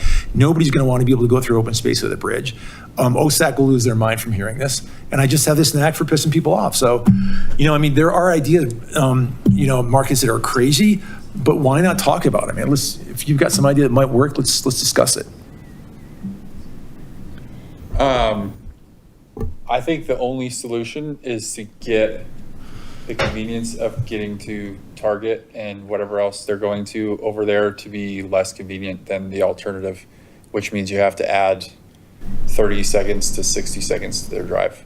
And the only way to do that is by making traffic on Coal Creek Drive impossible, which nobody's in favor of, because I don't want to screw up the 257 houses that use Coal Creek Drive as an access point because they live there. This is their neighborhood, whether you're Coal Creek Crossing or parts of Sagamore or Rogers Farm. I don't want those people to not use Coal Creek Drive. I signed up to live on Coal Creek Drive. I knew there were people who were going to Coal Creek Crossing and Sagamore and Rogers Farm and Original Town. I didn't sign up for the additional 400 cars a day that drive past my house. That's the tough part for me. So making the inconvenience for them to go around up to 76th to Target the first time they do it, they're never going to do it again. So I think somehow we have to make that path to the marketplace from Coal Creek to 4th Avenue go away for a minimum of a month, but I think it takes 3 before everybody sees that and realizes, okay, this isn't the fastest way anymore. Didn't at some point they restrict left turn from 4th to Coal Creek? Yeah, we did a right only on 4th northbound to Sycamore.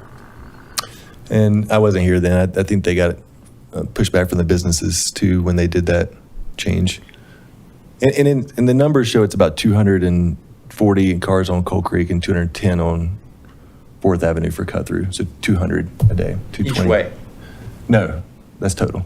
Okay. I mean, if you do that more, I mean, that's obviously a good idea, right? But then you're saying the traffic now, you've got Coal Creek Crossing is going to see a lot more traffic in front of it. And those residents will be thinking, well, geez, I'm going to have a hard time turning left or turning right. You know, it's the volume's not going to change. We have to try to manage the volume, right? That's what your thought process is with this? No, I think the volume's going to change I think it's more than 200 cars a day, but yeah, I think the way that you slice that data, you're way better at it than me, so I'm not questioning anything. But depending on which data you're looking at, the vehicle counts and the speeds, it gets pretty fuzzy pretty fast. But the fact of the matter is we're talking about multiple hundred vehicles per day. So no, I'm not talking about eliminating everything. I'm talking about eliminating the cut-through traffic and making it inconvenient for people who don't live in the neighborhood to drive down that street. So are you saying close 4th? Is that the ultimate test? I mean, from the guy who lives on 4th Avenue, sure, that'd be awesome. But like, I don't think that's a realistic solution for everybody.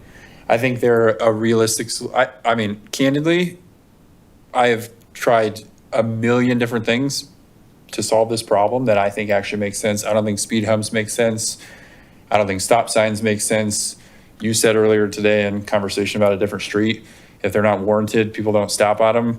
Well, the 4th Avenue and Coal Creek stop sign is the least warranted stop sign in the history of stop signs. If we're going by that definition, I mean, full speed, boom, straight through them hundreds of times a day. I mean, I'm not exaggerating. You guys would make a freaking killing if you went and sat at that intersection. It'd be awesome for the town or the county.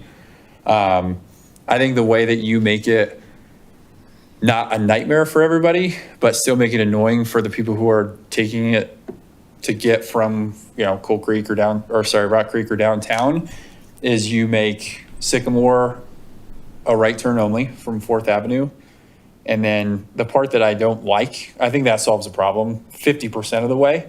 The part that I don't like is the cut through traffic going east on Sycamore, south on 4th Avenue, and east on Coal Creek Drive to get back to McCaslin. So like, sorry, I'm moving from the mic, but you come down this way, you get to Target, and when you leave Target, you go like this.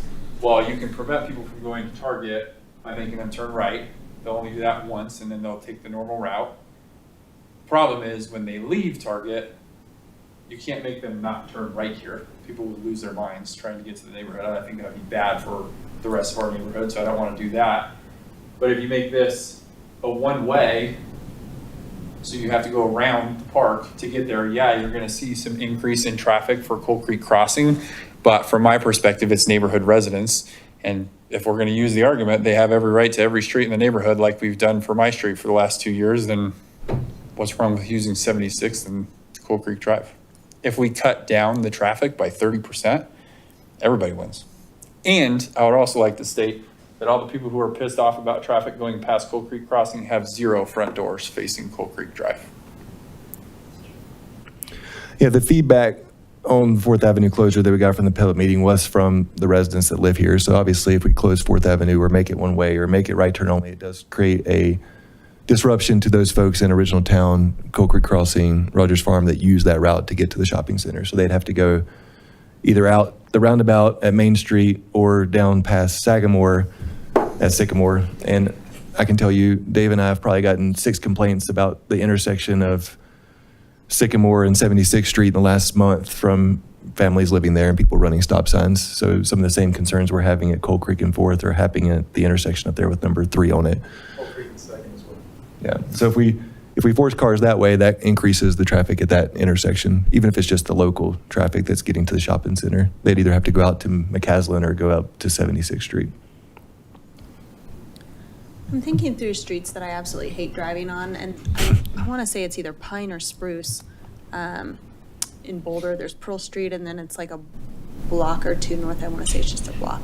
It's a nightmare because there's bulb outs and there's those islands and there's, you know, signs everywhere and stop signs and a million crosswalks. And I avoid that like the plague because that is just the absolute worst street. We're going to have 1 million extra bollards once we pave that other section of Rock Creek Parkway. Can we maybe move some of those onto the street and test out like we've done on Rock Creek, saying, you know, we might put some curb and gutter here to try to slow people down and make that just a challenge to get through so that people start, I mean, I know I went down whatever that street was in Boulder, Spruce or Pine once, and I was like, absolutely never again, this is a nightmare. But there's a lot of homes that face that, and people are, you know, I see people Is walking, that the riding one their with all the bikes. street parking too? Is Yeah. that what? It's All the street Spruce. parking in the roundabouts, every intersection? Yeah, it's Yeah. horrible. Yeah. A lot of people use it. From a perspective, I absolutely love that street. I do too. I drive it every chance I get. Really? Oh, God, I hate I it. feel safe on that street. I will not speed on that street. There is no way. It's designed in a way that it's a pleasant drive, and I don't have all the traffic and all the nonsense. It's a similar situation.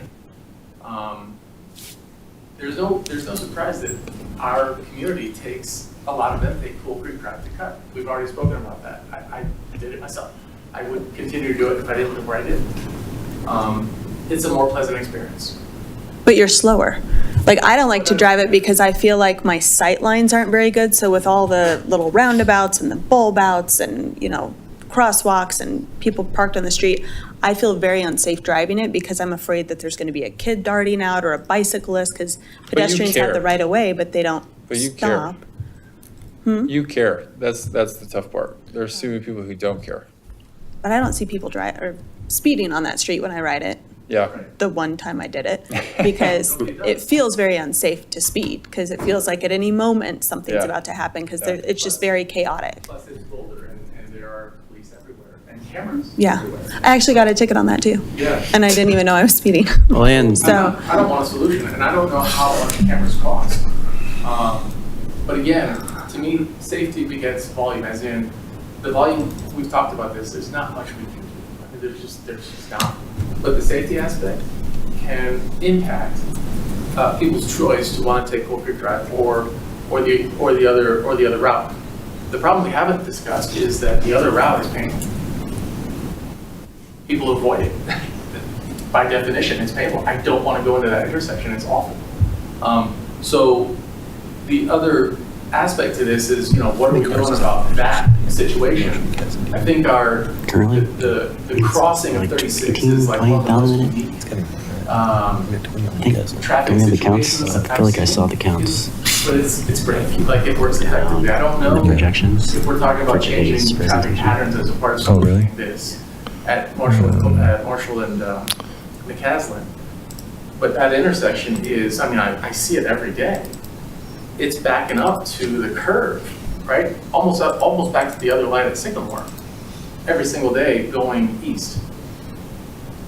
I wouldn't want to go in there. I'm going to take the shortcut. Or shortcut. Maybe it's longer. I don't care. I'll spend 30 more seconds taking a pleasant drive instead of dealing with that traffic every day of the week. You'd be also, this is kind of an interesting point. I don't really know what it means, but you guys are way smarter than me.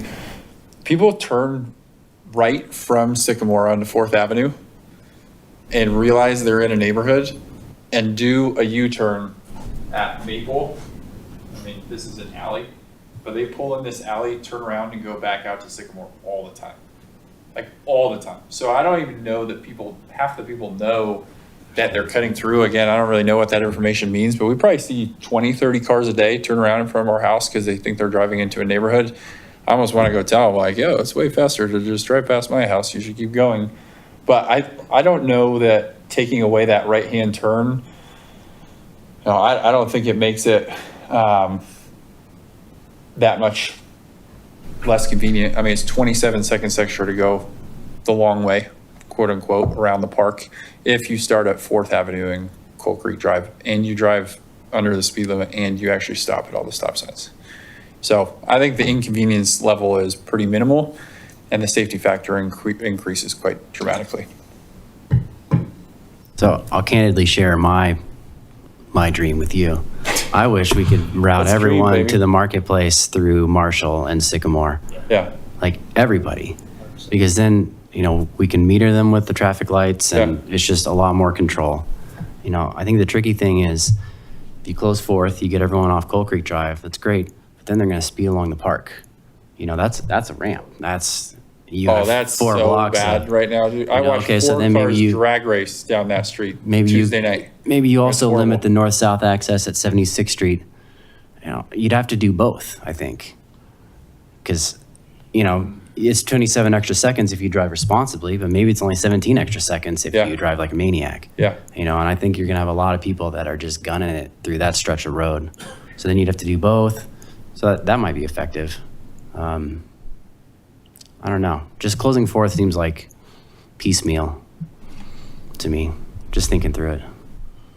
And I can tell you from the safety aspect, I'm not a big fan of closing roads. I've worked the Marshall Fire where I tried to get people evacuated, and closing one more road to get one less person off the road that day, not a big fan of. I think you nailed something on the head when you talk about the intersection of Marshall and McCaslin. And the reason people are cutting through is because of that intersection. Of course. So why not spend the money at that intersection where we have the most amount of vehicles driving through and do some kind of reconfiguration with that and spend, granted, it's going to be not a cheap alternative, right? We could put some bollards up, we could do some other things on Coal Creek, but we're really not solving the root problem. The root problem is Marshall and McCaslin is such a bad intersection, they'd rather cut through, and it saves time. So fix that intersection, figure out some other way to reroute traffic in and out of the marketplace. Then you've got your problem fixed on Coal Creek, and you've got Marshall and McCaslin. It's a win-win. But the problem is the capital improvement to do that. It's not throwing up some bollards. It's not doing some temporary stuff, right? This is a long-term, not a quick fix. So that's kind of the way I look at this and with my two. So I don't think that, I mean, Thankfully. just candidly, I don't think they're two separate, or I think they're two separate issues. I think even if you solve Marshall and McCaslin, people are still going to use the cut through. Marshall McCaslin has 35,000 cars a day. I don't share the opinion of the audience. I think that intersection works tremendously well given the volume of traffic. It does back up on Marshall Drive at 5 p.m. every day because people leave Boulder and try to avoid 36. And we get that cut through traffic on Marshall Road. We do have a project to improve Marshall McCaslin, which we're waiting for the EDA to give us thumbs up on the RFQ that we'll be going out to design this year. And that's to add a third left turn, turning from Marshall onto McCaslin, which that is the limiting movement in that intersection. That's what causes the backups. So by this time next year, I'm hoping we're done, if not close to done with those improvements at Marshall McCaslin. The left turn heading northbound on McCaslin, turning left on Marshall, I've driven that a lot. I've never sat through multiple cycles there. That we don't have a volume turning left to go in the marketplace that warrants another lane there. We have 2 left turn lanes. You never have to sit more than 1 cycles. The limiting factor is the timing of the overall intersection, which is tricky because it has to work with the diverging diamond too, because we only have a short distance to that diverging diamond intersection. So we can't back them up through our intersection or the whole thing shuts down. So it's a tricky configuration. I think Alex has done a good job on the timing. I do think that third left will ease the backup we have during rush hour from Boulder because we don't have enough left turn lanes to get all the traffic through there. And I think that will help when we finish this project next year. Can you repeat where's the third left turn? So we have 3 lefts. You have 2 lefts and a left through right here. So we're going to be adding another lane here to make it 3 lefts, a through lane, and a right lane. This last left through lane is what backs up because people want to get in this lane to go in 36, but they also want to get in this lane to go into downtown Superior. So the second from right lane will be straight only? Yes. So we'll have 3 lefts, a through, and a right. Yep. When we finish that, we're also going to get rid of the pedestrian movement on the north side of the intersection, which we don't want to discourage pedestrian behavior, but when someone pushes that button, it messes up the signal timing for at least 2 cycles. And there's a tunnel about a block away. So that'll be an improvement too. And by getting rid of that, it will improve the overall operations of the signal when that happens. So those are our projects scheduled for next year. Yeah, and just speaking to the tunnel, we recently relocated offices over to the Spirit Plaza above Bambi Brewing, and it's amazing to me how many people that, now we work right by the tunnel and people don't know about the tunnel, and they're driving to Whole Foods. So, I'm trying to tell them about the tunnel. So I'm looking at maybe some more public education, signage around that tunnel, because it's a great tunnel. It's a great Spent a bunch of money on it. You can tell how it works few people know, amazingly. 'cause there's very little graffiti that's ever been in that tunnel. Exactly. Yeah, that's the measure, right? Visionary dream. What a dream it would be to have a tunnel under Marshall Road from 2nd Street to get into the Whole Foods Business Center parking lot over there. Well, you'll like the next part of the meeting then. Right, for real. Well, it's dreams. It's in the dreaming stage, but Dreams. we got some Flying slides on cars. it. Yeah. But Tunnels are about $6 to $7 million for a pedestrian tunnel, so they're quite expensive. Yeah, it's all. But, over the next year or so, we're going to be ramping up the signage around that tunnel, trying to publicize it, maybe giving it a name, just something to get more people to use it. Because it's amazing connectivity, that tunnel to all the extra trails we built along 36, downtown into Rock Creek. I mean, I think a lot of folks don't know about it. They don't know how little time it takes. We're talking about the one under or along the creek, under. Right here. up here. It's right up here. By the interchange. Right behind Brakes Plus. Right where the arrow is where It the spits you tunnel. out right at the bus stop. Yeah, that's where the tunnel's at. It's awesome. And it's like right behind Chuck E. Cheese, depending on if you're going with kids. So Yeah, I Chuck E. literally, Cheese guy, I big Chuck never E. knew Cheese. about that tunnel until probably like a month or two ago. I had no clue that we even had a tunnel up there. So if we're getting rid of that crosswalk, and I think it's brilliant, if there's a tunnel a block away, maybe put some signage that says, use the tunnel, it's a block away. And I like your idea about educational campaigns around that, because like I said, I pay pretty close attention. I'm in this area quite a bit. That's where I do all my shopping. I had no clue. So let's get some education. It's on the radar. We just need to get some projects finished and then probably fall into winter for next year. Cool. That's the goal. Really cool. Speaking of signage, because to everybody's point, kind of backtracking on the signage to turn left into Original Town where it says local traffic. And up until I was made aware that it's a problem and now I never take that way, I assumed I was local because I'm Superior and I'm local and I live in Rock Creek. So is there a signage that says like neighborhood traffic only that we could maybe swap those out and just make people, and put one up on 4th too, because to your point, if people don't realize that's a neighborhood, and just say neighborhood traffic only, so people realize it's a neighborhood maybe a little bit more? We can definitely do that. I mean, yes, signage, to Marcus's point, is only very minimally effective. I mean, even the no-through truck sign, I mean, it gives the sheriff something to enforce. Local traffic, he can't enforce because you have to pull everybody over. The no-through trucks is enforceable. We could definitely put neighborhood traffic only. I just don't think it'll change behavior, Okay. unfortunately. Yeah, but there are things you can do to make it feel like a neighborhood. Like there could be a welcome to Original Town sign or something, like some sort of But I assume decorative this is a thing. no-go, but you can't put like no marketplace traffic or something. We like could. I mean, we can put I mean, that that's a- kind of signage. I'll give you the $200 for that. I don't know if it's in- Well, that's what's out enforceable. here. It's marketplace traffic use. Yeah, but that's Marshall. after the left turn, and it says marketplace traffic use Marshall Road. I'm seeing a sign where it says local traffic only before the left turn on Coal Creek Drive. Ah. If you have something there that says like Gotcha. Okay. neighborhood traffic only, no marketplace access, that's totally different than a sign behind a tree after the turn that says And then another sign that marketplace. says for real. Yeah. Yeah, we could definitely add that. That could change. There's supposed to be 2 signs out there. They're maybe, gone. One's maybe gone. one's gone. Yeah, one's gone. Okay. Yeah, there's supposed to be one in Local advance. local traffic only is the only sign before the left turn on Coal Creek Drive. And like Stephanie said, Oh, yeah. local, what the heck does local mean? Right. Yeah. Okay. Even a no marketplace access sign would mean the world to me. I mean, that seems like a low bar, but. We can definitely add that signage. I mean, I think the 200 cars a day that are using this as a cut through, or 240 is the number, are Rock Creek residents. Because if you plug in and Google it, it does not tell you to go this way. If you're coming from Arvada, it does not say to cut down Coal Creek Drive. It says to go Marketplace. Yeah, I totally agree with you. So I think it's Rock Creek residents. I know we have 3 in the room. I don't use it as a cut through. I used to when I worked over there because that was my quickest way to work, but I don't use it when I go to Marketplace. But 240 people a day do.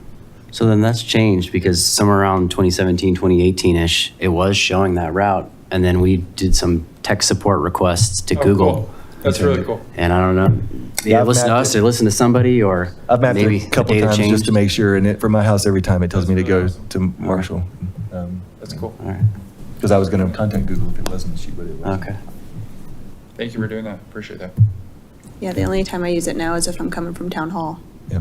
And but if there was a sign that said no marketplace access, I mean, obviously locals will know that Yeah, that's of not course. true, but People from Arvada. people from wouldn't. out of town, if I saw that, I'd be like, oh, I'm gonna dead Yeah. end somewhere and I'm So not at gonna least go if that you're way. from Rock Creek, you're like, oh, like if the sheriff's out there and he sees me, it's not hard to see the pattern. Left, right, left, boom, you're in target. Like you can see the whole thing from 4th and Coal Creek. So like no marketplace access, and I see the sheriff's car there a couple of times. I'm like, oh boy. Like, I need to look back at the numbers to see if we had more cut throughs going to the marketplace or more leaving. I mean, it was very close, but my gut, really close. I think it was 1 or 2% more leaving than going, if I recall correctly. But they were very close. It's really close. But we could definitely add that sign in the median. That's an easy change. No marketplace access to the left turn.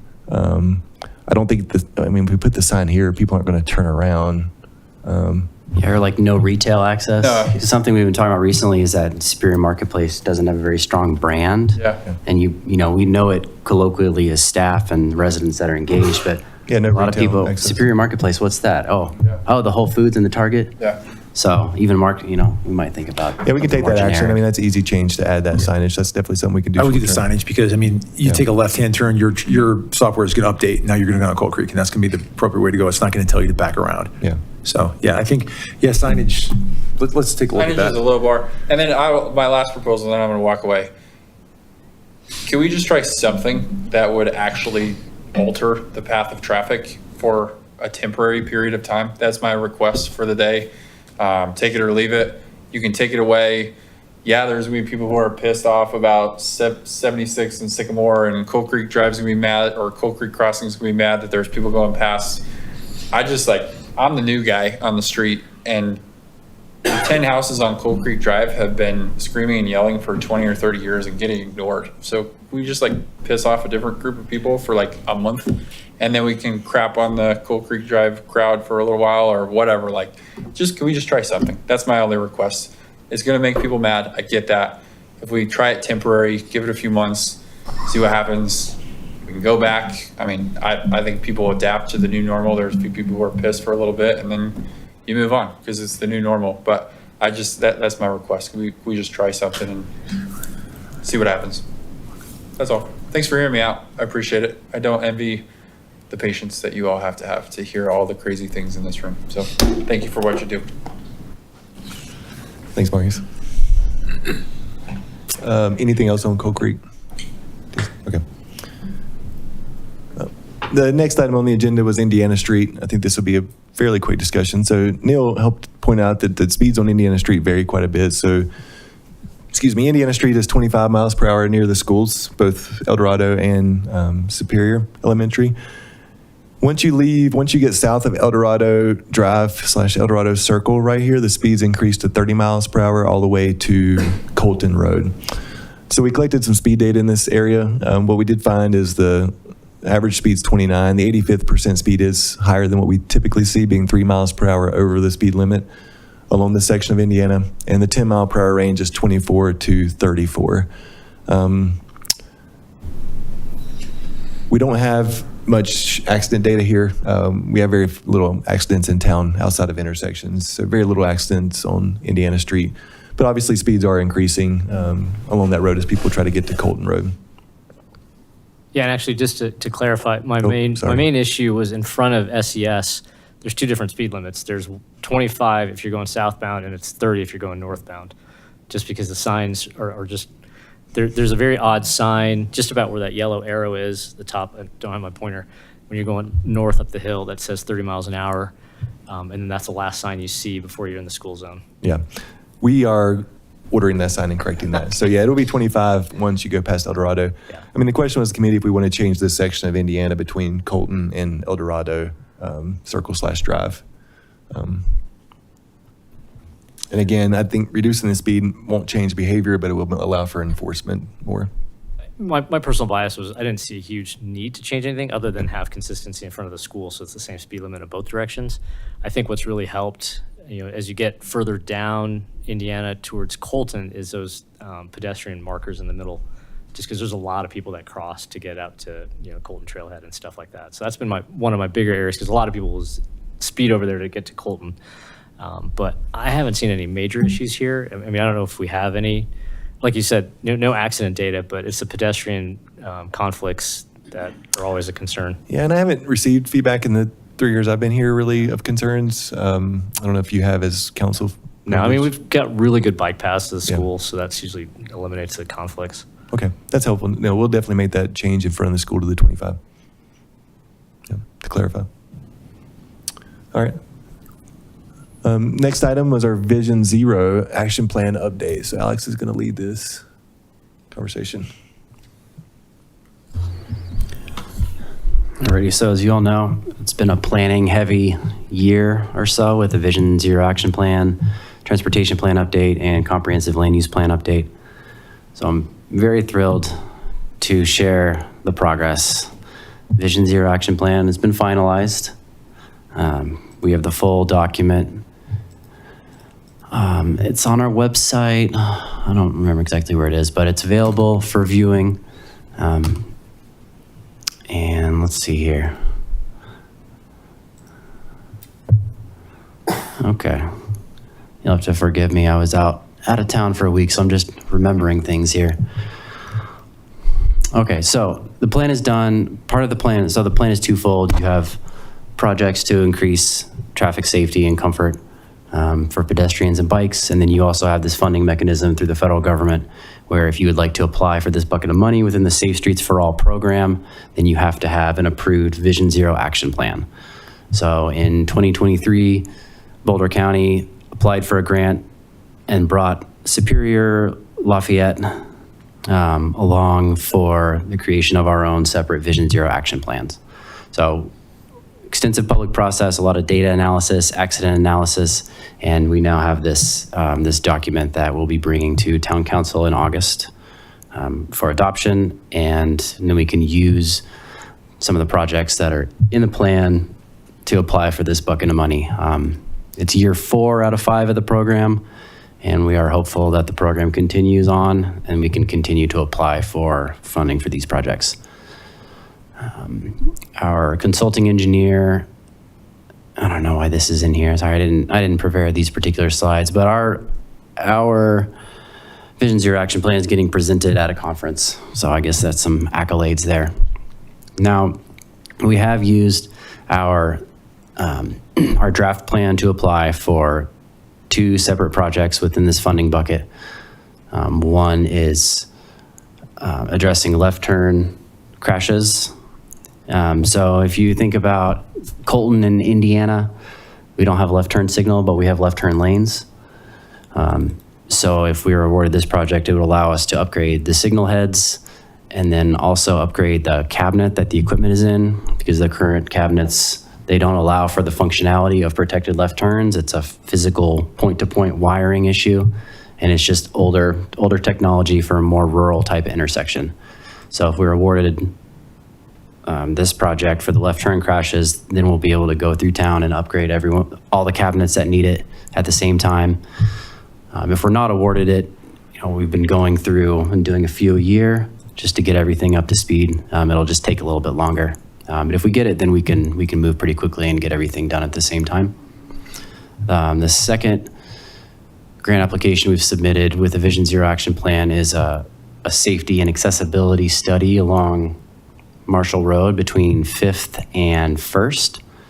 So looking at traffic patterns, pedestrian patterns, and basically a holistic look at how we can make everything safer, more accessible, more comfortable. Does a underpass make sense? If so, where and what are the considerations? You have private property, you have stormwater detention, you have state right away. So there's a lot of factors. So this study would give us a pretty broad overview of here's all the different options, and if you want to pursue A, B, C, or D, then here's what you have to do. So it's the start of what could eventually become a project, or at the very least, some solid suggestions for improvements. And the town has done this in the past. Most of those suggestions came out as a rerouting of Marshall Road in various configurations, whether it's Fifth Avenue or cutting through parking lots. Obviously, those didn't happen, and they're prohibitively expensive, but we'll see what comes out of it. So this is just listing out some of the recommended projects within the Vision Zero action plan. And again, these are some things that we've been working on just internally as staff. But the Vision Zero action plan it was more detailed and gave us some more specific things that we missed actually. So protected left turn phasing is a big one. Aligning signal heads, so having one head over one lane, that's a best practice for visibility and safety as you travel through the intersection, but it's not the case in every intersection. And there's limitations, like the mast arm doesn't go far enough, so you need a longer mast arm. But to get a longer mast arm, you need a bigger pole, and to get a bigger pole, you need $150,000, et cetera, et cetera. So that's one of the recommendations. Evaluating some of the curb radii, so making the turns a little bit tighter, so people are forced to slow down. Painting some missing stop bars. And then I pulled up This is one location-specific project here, right at McCaslin in Indiana. We have curb ramps, but no crosswalk. So, and it's coming right off of McCaslin, where if you're coming down the hill, you're probably screaming. So, this is one project that, may make it on the list here to get a crosswalk and or raised pedestrian refuge island there at an existing crossing that somehow we've just missed putting paint on the road. So these are examples of some systemic recommendations all throughout town, when we're doing road resurfacing projects or as we're traveling through areas, as well as location-specific projects. And then we're also nearing completion on the transportation plan update. So we last presented to TSC and Town Council in March, and then we held a speaker series and an open house in May. The speaker series focused on transportation planning practices and how we apply them to transportation planning within Superior. And the open house was on that picture on the left, and then the board on the right, where we had 60 to 70 attendees, and they were looking at our boards on the transportation plan and the comprehensive land use plan, and really just giving people a voice to learn about what we've been doing and to provide more feedback on the final plans. We've also completed the update of the long-range traffic projections, which I'll show on the next slide. And then our next step for this plan, we received the draft final plan this morning. So we've been reviewing all these pieces, and now it's finally put together in one document. So we'll start reviewing that and going through it. And then I threw this in there just to have some numbers to crunch on. I like data. So for our long-range traffic projections, we took the Dr. Cog model and combined them with the traffic projections coming from our individual developments. So downtown Superior, Zaharias, Lanterns, not Lanterns, that one's already built, but primarily those two. So every time a development comes in, they have to provide traffic studies on anticipated number of vehicles and trips. So we took Dr. Cog's model, and then these reports, combined them into one for our adjusted growth factor and traffic volume on the far right. So these are conservative estimates if things were to increase as much as we think they will. In reality, those items often get adjusted throughout the FDP process. And then, of course, the meat of this plan is a project recommendation list. So this is a combination of public feedback, field observations, and then advice from industry experts. And we pared it down to a list of projects that we think we can feasibly achieve within 10 years. So our initial list was about 70 projects long, which is simply too many. We were able to complete most of the projects on our 2014 transportation plan, and wanted to get this one down to a more manageable size as well. And I know it's pretty small up on the screen, but this will be made available in the meeting materials for the August council meeting, and then after that it'll be online, for everyone to view. Alex, just because I was curious, what does the color coding mean on the roads on the right-hand side? The blue versus the brown and the, I think, orange? That's a good question. Okay, never mind. It's on the map, just not on the screenshot. Yeah, if you don't know, that's fine. I was just curious. I think it's project type. Okay. So vehicular versus pedestrian? I don't know. I'd have to look at. Is it bike boulevard or bike lane? Is it bike boulevard? Bike boulevard is, it's an enhanced treatment. So maybe you have sharrows on the ground, or maybe you do buffered bike lane. There's a whole range of options within a bike boulevard, but it's trying to create a more shared space between vehicles and cars. So rather than, well, here's the vehicle lane and here's the bike lane, this is a road for all users.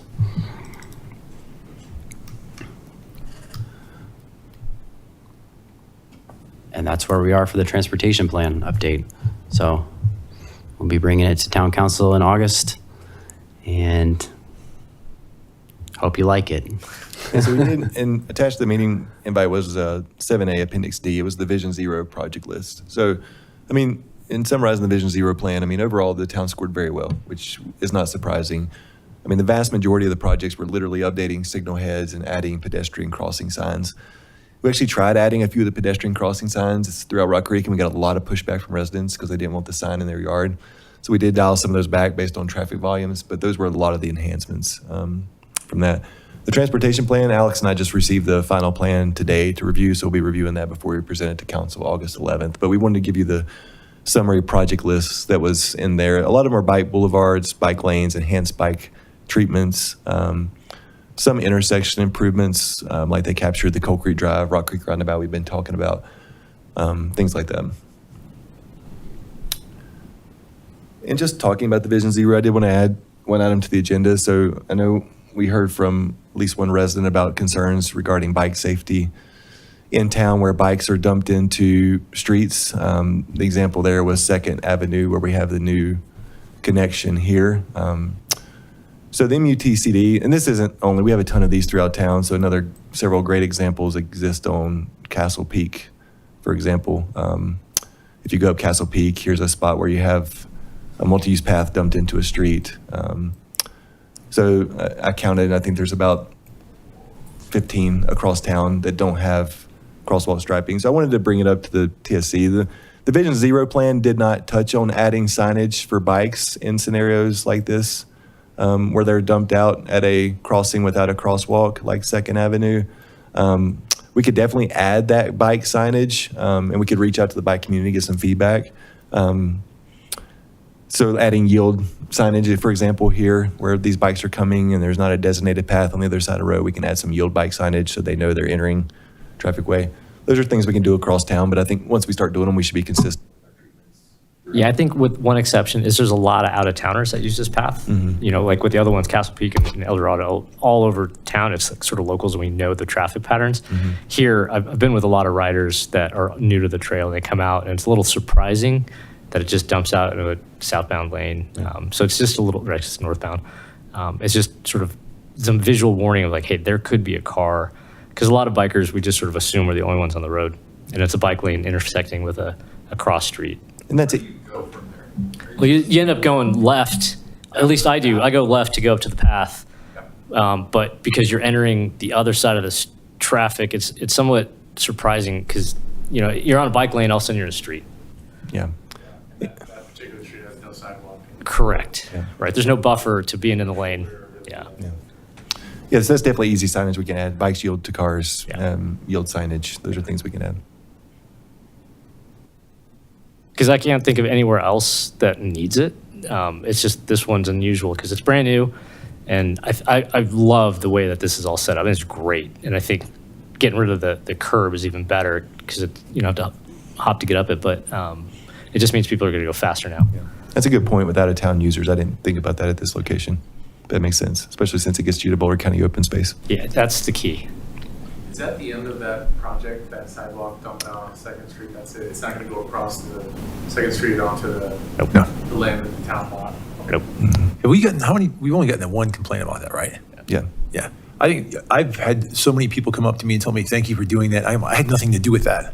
You know, I was pushing for the Grassy Park Bridge to get put in, but so many people were like, man, I used to have to come off that thing at speed and hit the curb or jump the curb. And some mountain bikers like that because they can't do a bunny hop or whatnot. But I think everybody really likes what you've done there, Brandon. So I think that's a fantastic thing. But yeah, I think maybe just for people who aren't aware of that, maybe some signage ahead of time so that they know that there's going to be dumping into a street.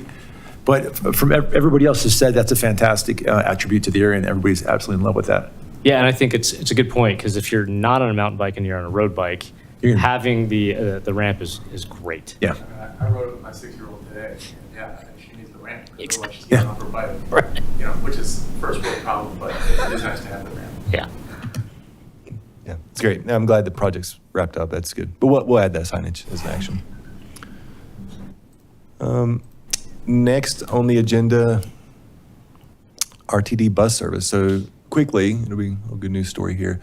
So we've been working with the RTD for years to try to get them to add the McCaslin Park and Ride to the 228, and they've finally agreed to it. So not to bore you with details, but what happened was when we added the downtown, which we finally got over the finish line, the bus union expressed concerns because they have to stop in the far right lane on the diverging diamond at the bus stop.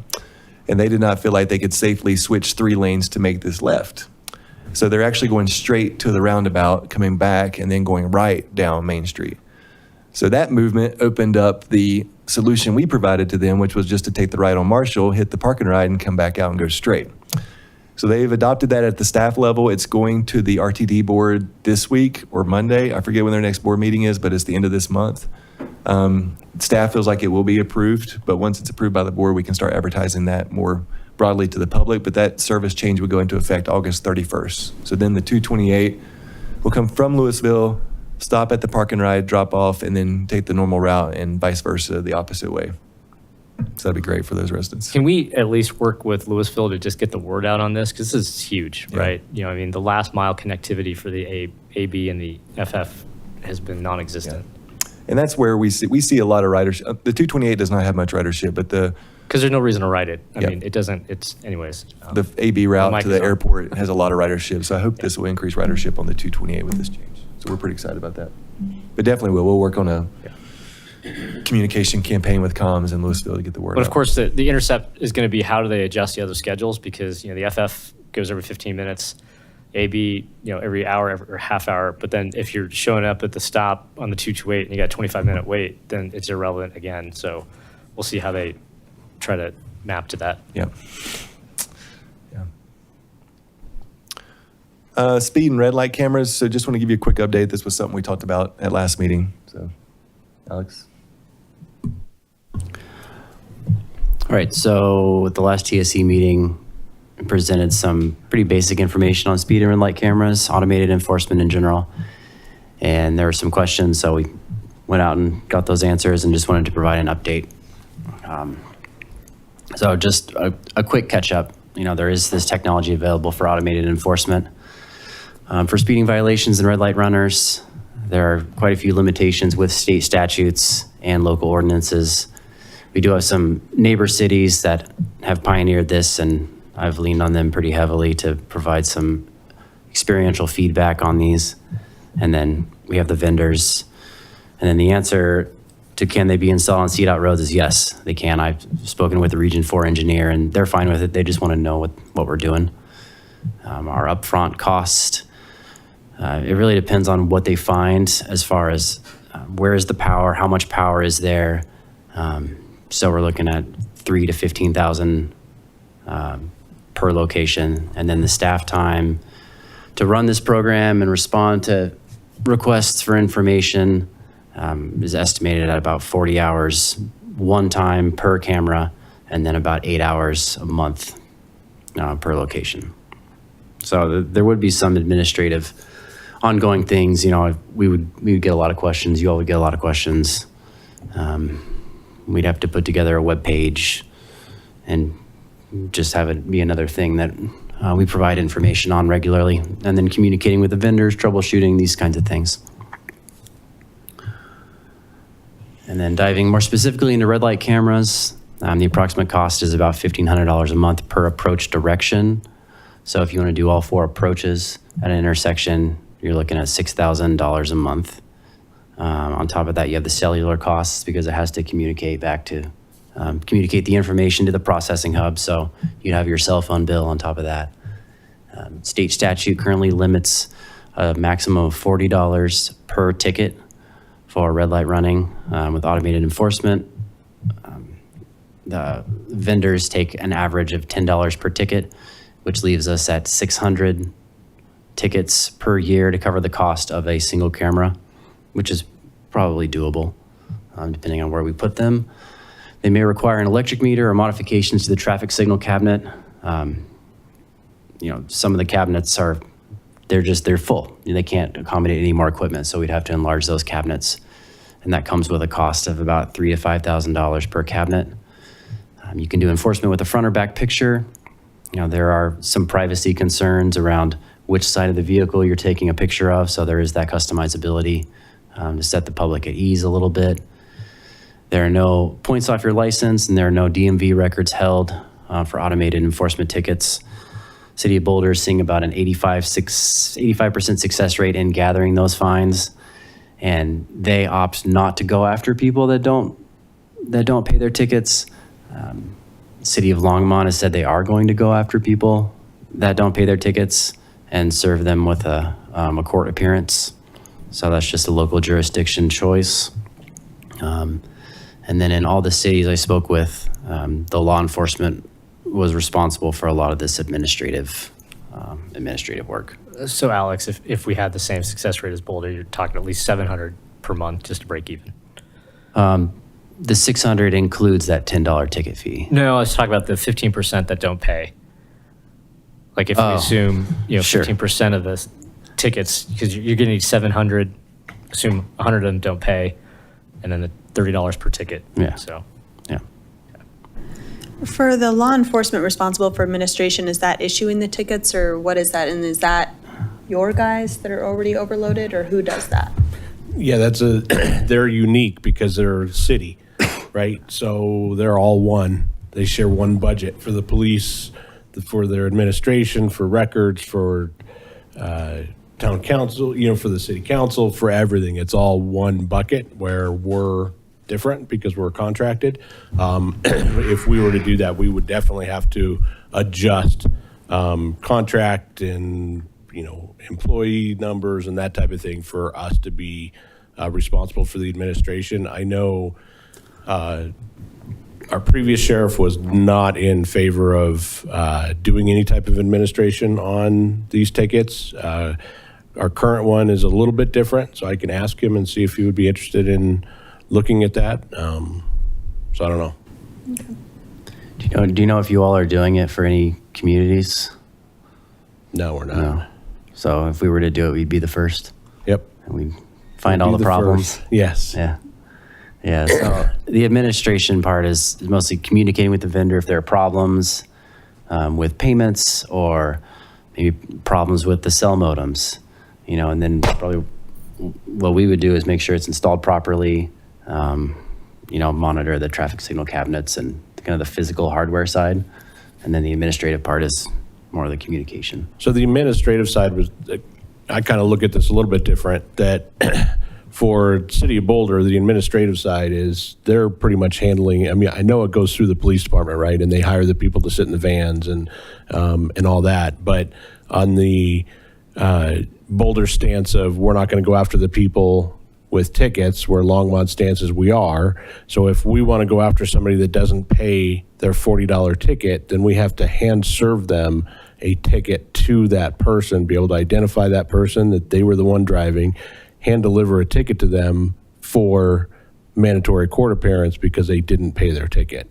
It can't just be a per mail thing, at least my understanding. You can't just mail it to them and say, well, since you didn't pay, you now have to show up to court, because it's not a criminal matter. It's a civil penalty at that point. And so first, Longmont to require somebody to go to court, they're going to have law enforcement then identify that person in the car, go to that registered owner, serve them a summons. So that to me is out of the question, right? That's not something I think that makes for a good success plan and a good use of our time. Yeah, and in a lot of ways, it's more of a deterrent. They see the cameras and then they change their behavior. Because even with these automated tickets, they're getting mailed to the registered owner of the vehicle, which I think I don't know, can you take that to court and fight it and say, well, I didn't drive the car? I don't know how that works. Yeah, I don't either. It feels a little gray area to me. Yep. You're kind of hoping that people pay the ticket. I agree. And, I think the ultimate thing is you're trying to modify their behavior. But, the specific location that we've always talked about is Marshall McCaslin.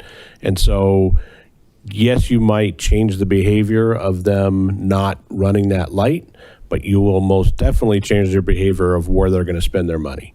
So I think you're going to get, maybe have to do 700 tickets just to cover the cost of it. How much sales tax revenue are you losing because I'm going to go to Longmont Costco instead of Superior because I don't have to worry about the red light camera to go through. So I think there's some backwards ramifications from doing something like this that you really can't put a figure on until you actually do it and see that, well, we're down 5 times that amount in sales tax revenue because we've pissed 700 people off each month with tickets. So there's something to be aware of. And I think from a staff perspective, I mean, we're not recommending putting these in. We want to give you the data. We know there's been concerns with people running that red light. We do have some speed concerns on roads like Colton, Rock Creek Parkway, where we could implement something. So we really want to give you the data. Obviously, this would have to go in front of the full council if we wanted to implement, but interested in the TSC's thoughts. If you want us to, if there's any metrics you're looking for that would be different, if we want to add this to a future council agenda item, that would be the next steps. But at this point, staff's not recommending it. It is a tool in the toolkit if we ever get to the point where we want to slow speeds down on Rock Creek Parkway or enforce red lights on Marshall McCaslin, for example, but not something staff's recommending at this time. Yeah, I'm okay holding off. I mean, I just saw the CDOT announcement for what they're putting on Colorado 119, like 20 speed cameras. It's staggering what they're doing. But it's also a massive construction zone, and somebody just died and everything else. They're definitely right to do that, to try to curtail what's going on with the speedway that is 119. For this, I agree with you. I don't want to have a negative consequence of 700 tickets. Thankfully, 700 tickets a year, not a month, because otherwise that would be insane. And I'm kind of reminded of, some people have these signs outside their homes that say, protected by alarm system, but it's a fake sign. I'm almost wondered if a fake sign on the intersection that, red light camera, if that creates the behavior rather than, everything else. And of course, everyone now knows it's a fake sign if we put one up, but because that's all we want. It's not about the money. It's never been about the money because this thing barely breaks even. Yeah. It's how do you influence that behavior? And I'd rather not do anything right now and let the capital expense that we're planning for next year to potentially be the way that this gets solved. And people are running the light because they get frustrated of waiting, right, when they're trying to leave. So I get it. And if we add that other lane, I think some of this starts solving itself. And I don't want to tick people off with a red light camera before we put in that investment.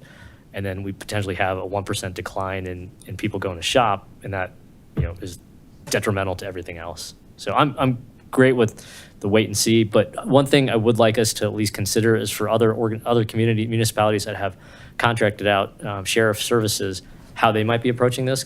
Are they going to bring somebody in on staff, or how is this potentially getting administered? Because I'm guessing Lyons isn't doing this anytime soon, but there's other municipalities that might be, because that's going to be a piece of it that's not, we're not, and I don't want to be the one to pilot this. I want to see someone else do it first.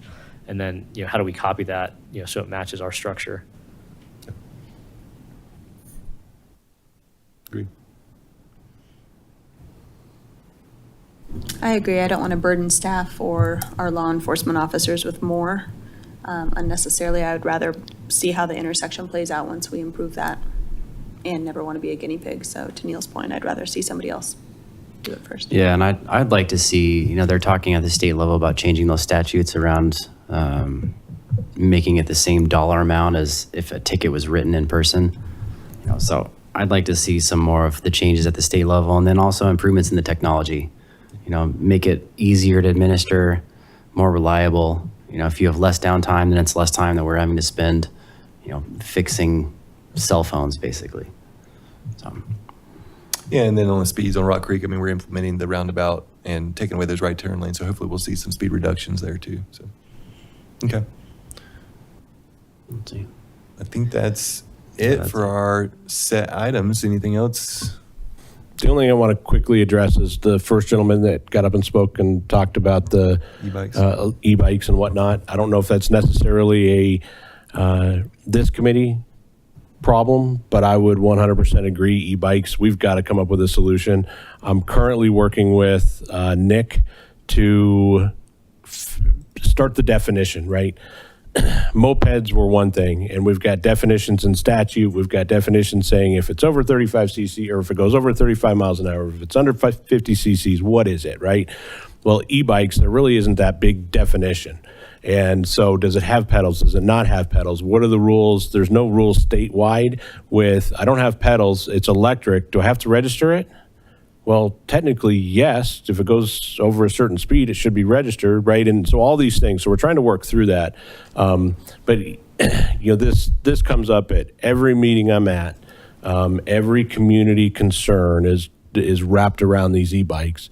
And I think that that for the safety of the community members, right, whether they're the ones riding them and their parents didn't think about giving their kids some e-bike that goes 45 miles an hour, but yet they won't hand them their keys to their car, but they'll give them this e-bike. So how do we solve that, right? How do we get everybody in the community safe? We actually had one of our first motor vehicle accidents due to e-bikes.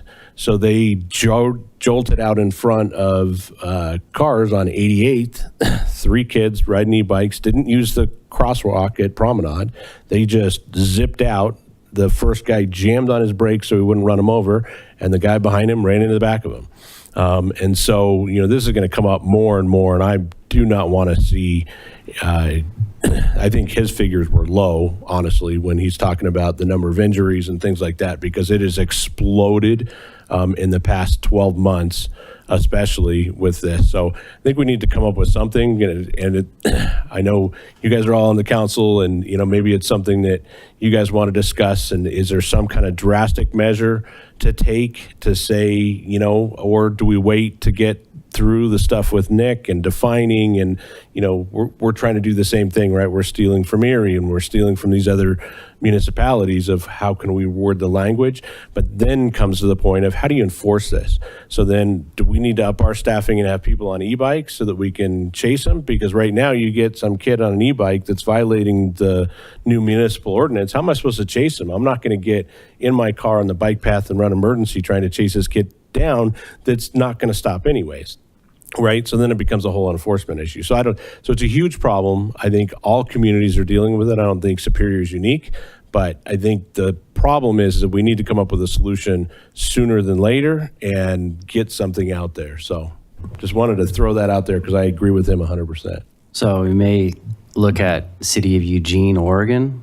I was just there last week for a few days, and we saw officers on e-bikes going through the campus area. So maybe they have something that we can copy. And I'm so curious what happened in, like you said, 12 months. It seemed like you saw a few e-bikes last year, and now they're everywhere. I mean, is there a new cheaper model that everyone can afford? Or? There's new cheaper ones coming out like daily. Oh, okay. And then with Liberation Day, there was like a rush to buy them in the last 2 or 3 months. So there's just more that have shown up too. Yeah. It's insane. Yeah, so like, do you have to be a certain age and how many you should people have on all it? those things, but people are just buying them at Costco for their kids and say, take this to school. And that's what we're seeing is kids are taking them, and parents are just sort of oblivious to, it's like, oh, it's a bike. You can't go more than 10 miles an hour because, you can. Yeah. We received an email this afternoon where somebody was helping a girl pick up her teeth because she was on an e-bike and crashed, and they're like, luckily it wasn't with a vehicle or hitting somebody else, but their concern was, elderly, or I know I've had to jump out of the way multiple times, and even some adults. Today I had to like jump off the trail because this woman was just buzzing right down the middle of the trail and not enough room for both of us. So yeah, I had to move off the sidewalk because the older person on an e-bike was on the sidewalk when there's a huge bike lane right there, and it's a lot frustrating when you're on anyways. I won't get into that, but I mean, we got a lot of just things to work through because it's for all ages, but I think the thing we got to worry about the most is the kids, because they don't have the brain capacity to figure out how dangerous these things are at first, and their parents, I think the example of, I'm paranoid about getting the keys to the car to the kid, but parents are doing that with the bikes all the time. Mm-hmm. Right. And the reason I brought that up is because I had that exact scenario. I had a 14-year-old riding a dirt bike down Rock Creek, and the parents thought that was okay. And I said, well, would you give them the keys to your car and let them drive? Well, absolutely not. Well, what's the difference? Yeah. And so I shouldn't be dumbfounded with the stuff that I see on a daily basis, but that one really I was just floored. I didn't know what to say.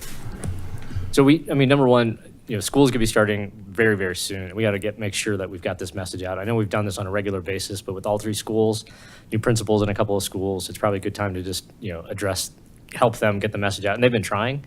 But then, with BVSD cutting buses and, traffic, at least a couple of schools is a nightmare. Kids are getting bikes just to try to get to the school timely.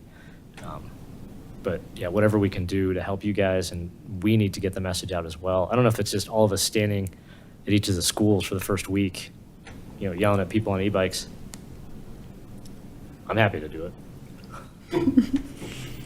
it. It's not like we have a horrible walkable scale in this town. No, We're- it's we're exactly small. right. No, but the issue, at least I know from the kids' perspective, compared to when we grew up, no one walks to school. They're all getting dropped off. And then with some of these schools, the traffic's gotten really bad in front of the schools. So the kids are getting the e-bike to try to get there quicker without any sort of training whatsoever. Well, Monarch High School changed it to 3 miles. If you're you have to be within 3 miles to have a bus route. So I'm 2.7, so that's a long way to walk for a 14-year-old. Oh, yeah, yeah. It's a non-starter. E-bikes are going to be more and more popular this year than they were previously. And we have to do something. I think long-term, this is going to lead to another problem that we're going to see is that, electric motorcycles are going to start becoming a thing. Like BSA is coming out with one, Royal Enfield, and these are, marquee brands that make great bikes. Now they're going to be easier to get, easier to ride. And the biggest difference is that they make zero noise. Yeah. Like loud pipes save lives is always my Harley buddies are always saying it's great because I can rev them and people can hear me. Nobody pays attention to the guys on the road anyway. And if you can't hear them now and you've got lane sharing, that freaks me out. We're going to see a lot more problems. So if we can actually get to the kids while they're younger with these things and start making some sort of enforceability and make them realize that these are dangerous objects to be driving at 30 miles an hour because you've got I'd like to see some 10-year-old kid handle a bike at 30 miles an hour. It's just, it's insanely, you don't have the coordination for it. These things are heavy. They got a heavy battery. I want to err on more the side that we do something more sooner than later. And if we have to adopt something from another place that's already done it successfully and have Councilor Hartman figure that out, I'm all for that because it's going to be a very slippery slope in a very, very quick period of time. That's my soapbox, sorry. Yeah, I didn't want to bring it up. I know we're already over, but it's something that's been coming up all the time, and he hit it the nail on the head and just wanted to bring it to your guys' attention, like you don't already know, right? But that I think it's more urgent than it's ever been in the past. Oh yeah, and you got weight, you have how many people on the bike, you have speed, you have pedal assist versus not. And then some of these, they look like motorcycles. Yeah. And then you got the kid who's running late to school. Yeah. Kid that likes to go fast for fun. Exactly. Yeah. Yeah, and then can they be in the bike lane? Can they be on the sidewalk? What about the width of the sidewalk? There's a lot of pieces to it. And now it's kind of anarchy. Yeah. All right. Well, if there's nothing else, we will adjourn tonight's meeting. Perfect. Thank you. Thank you all.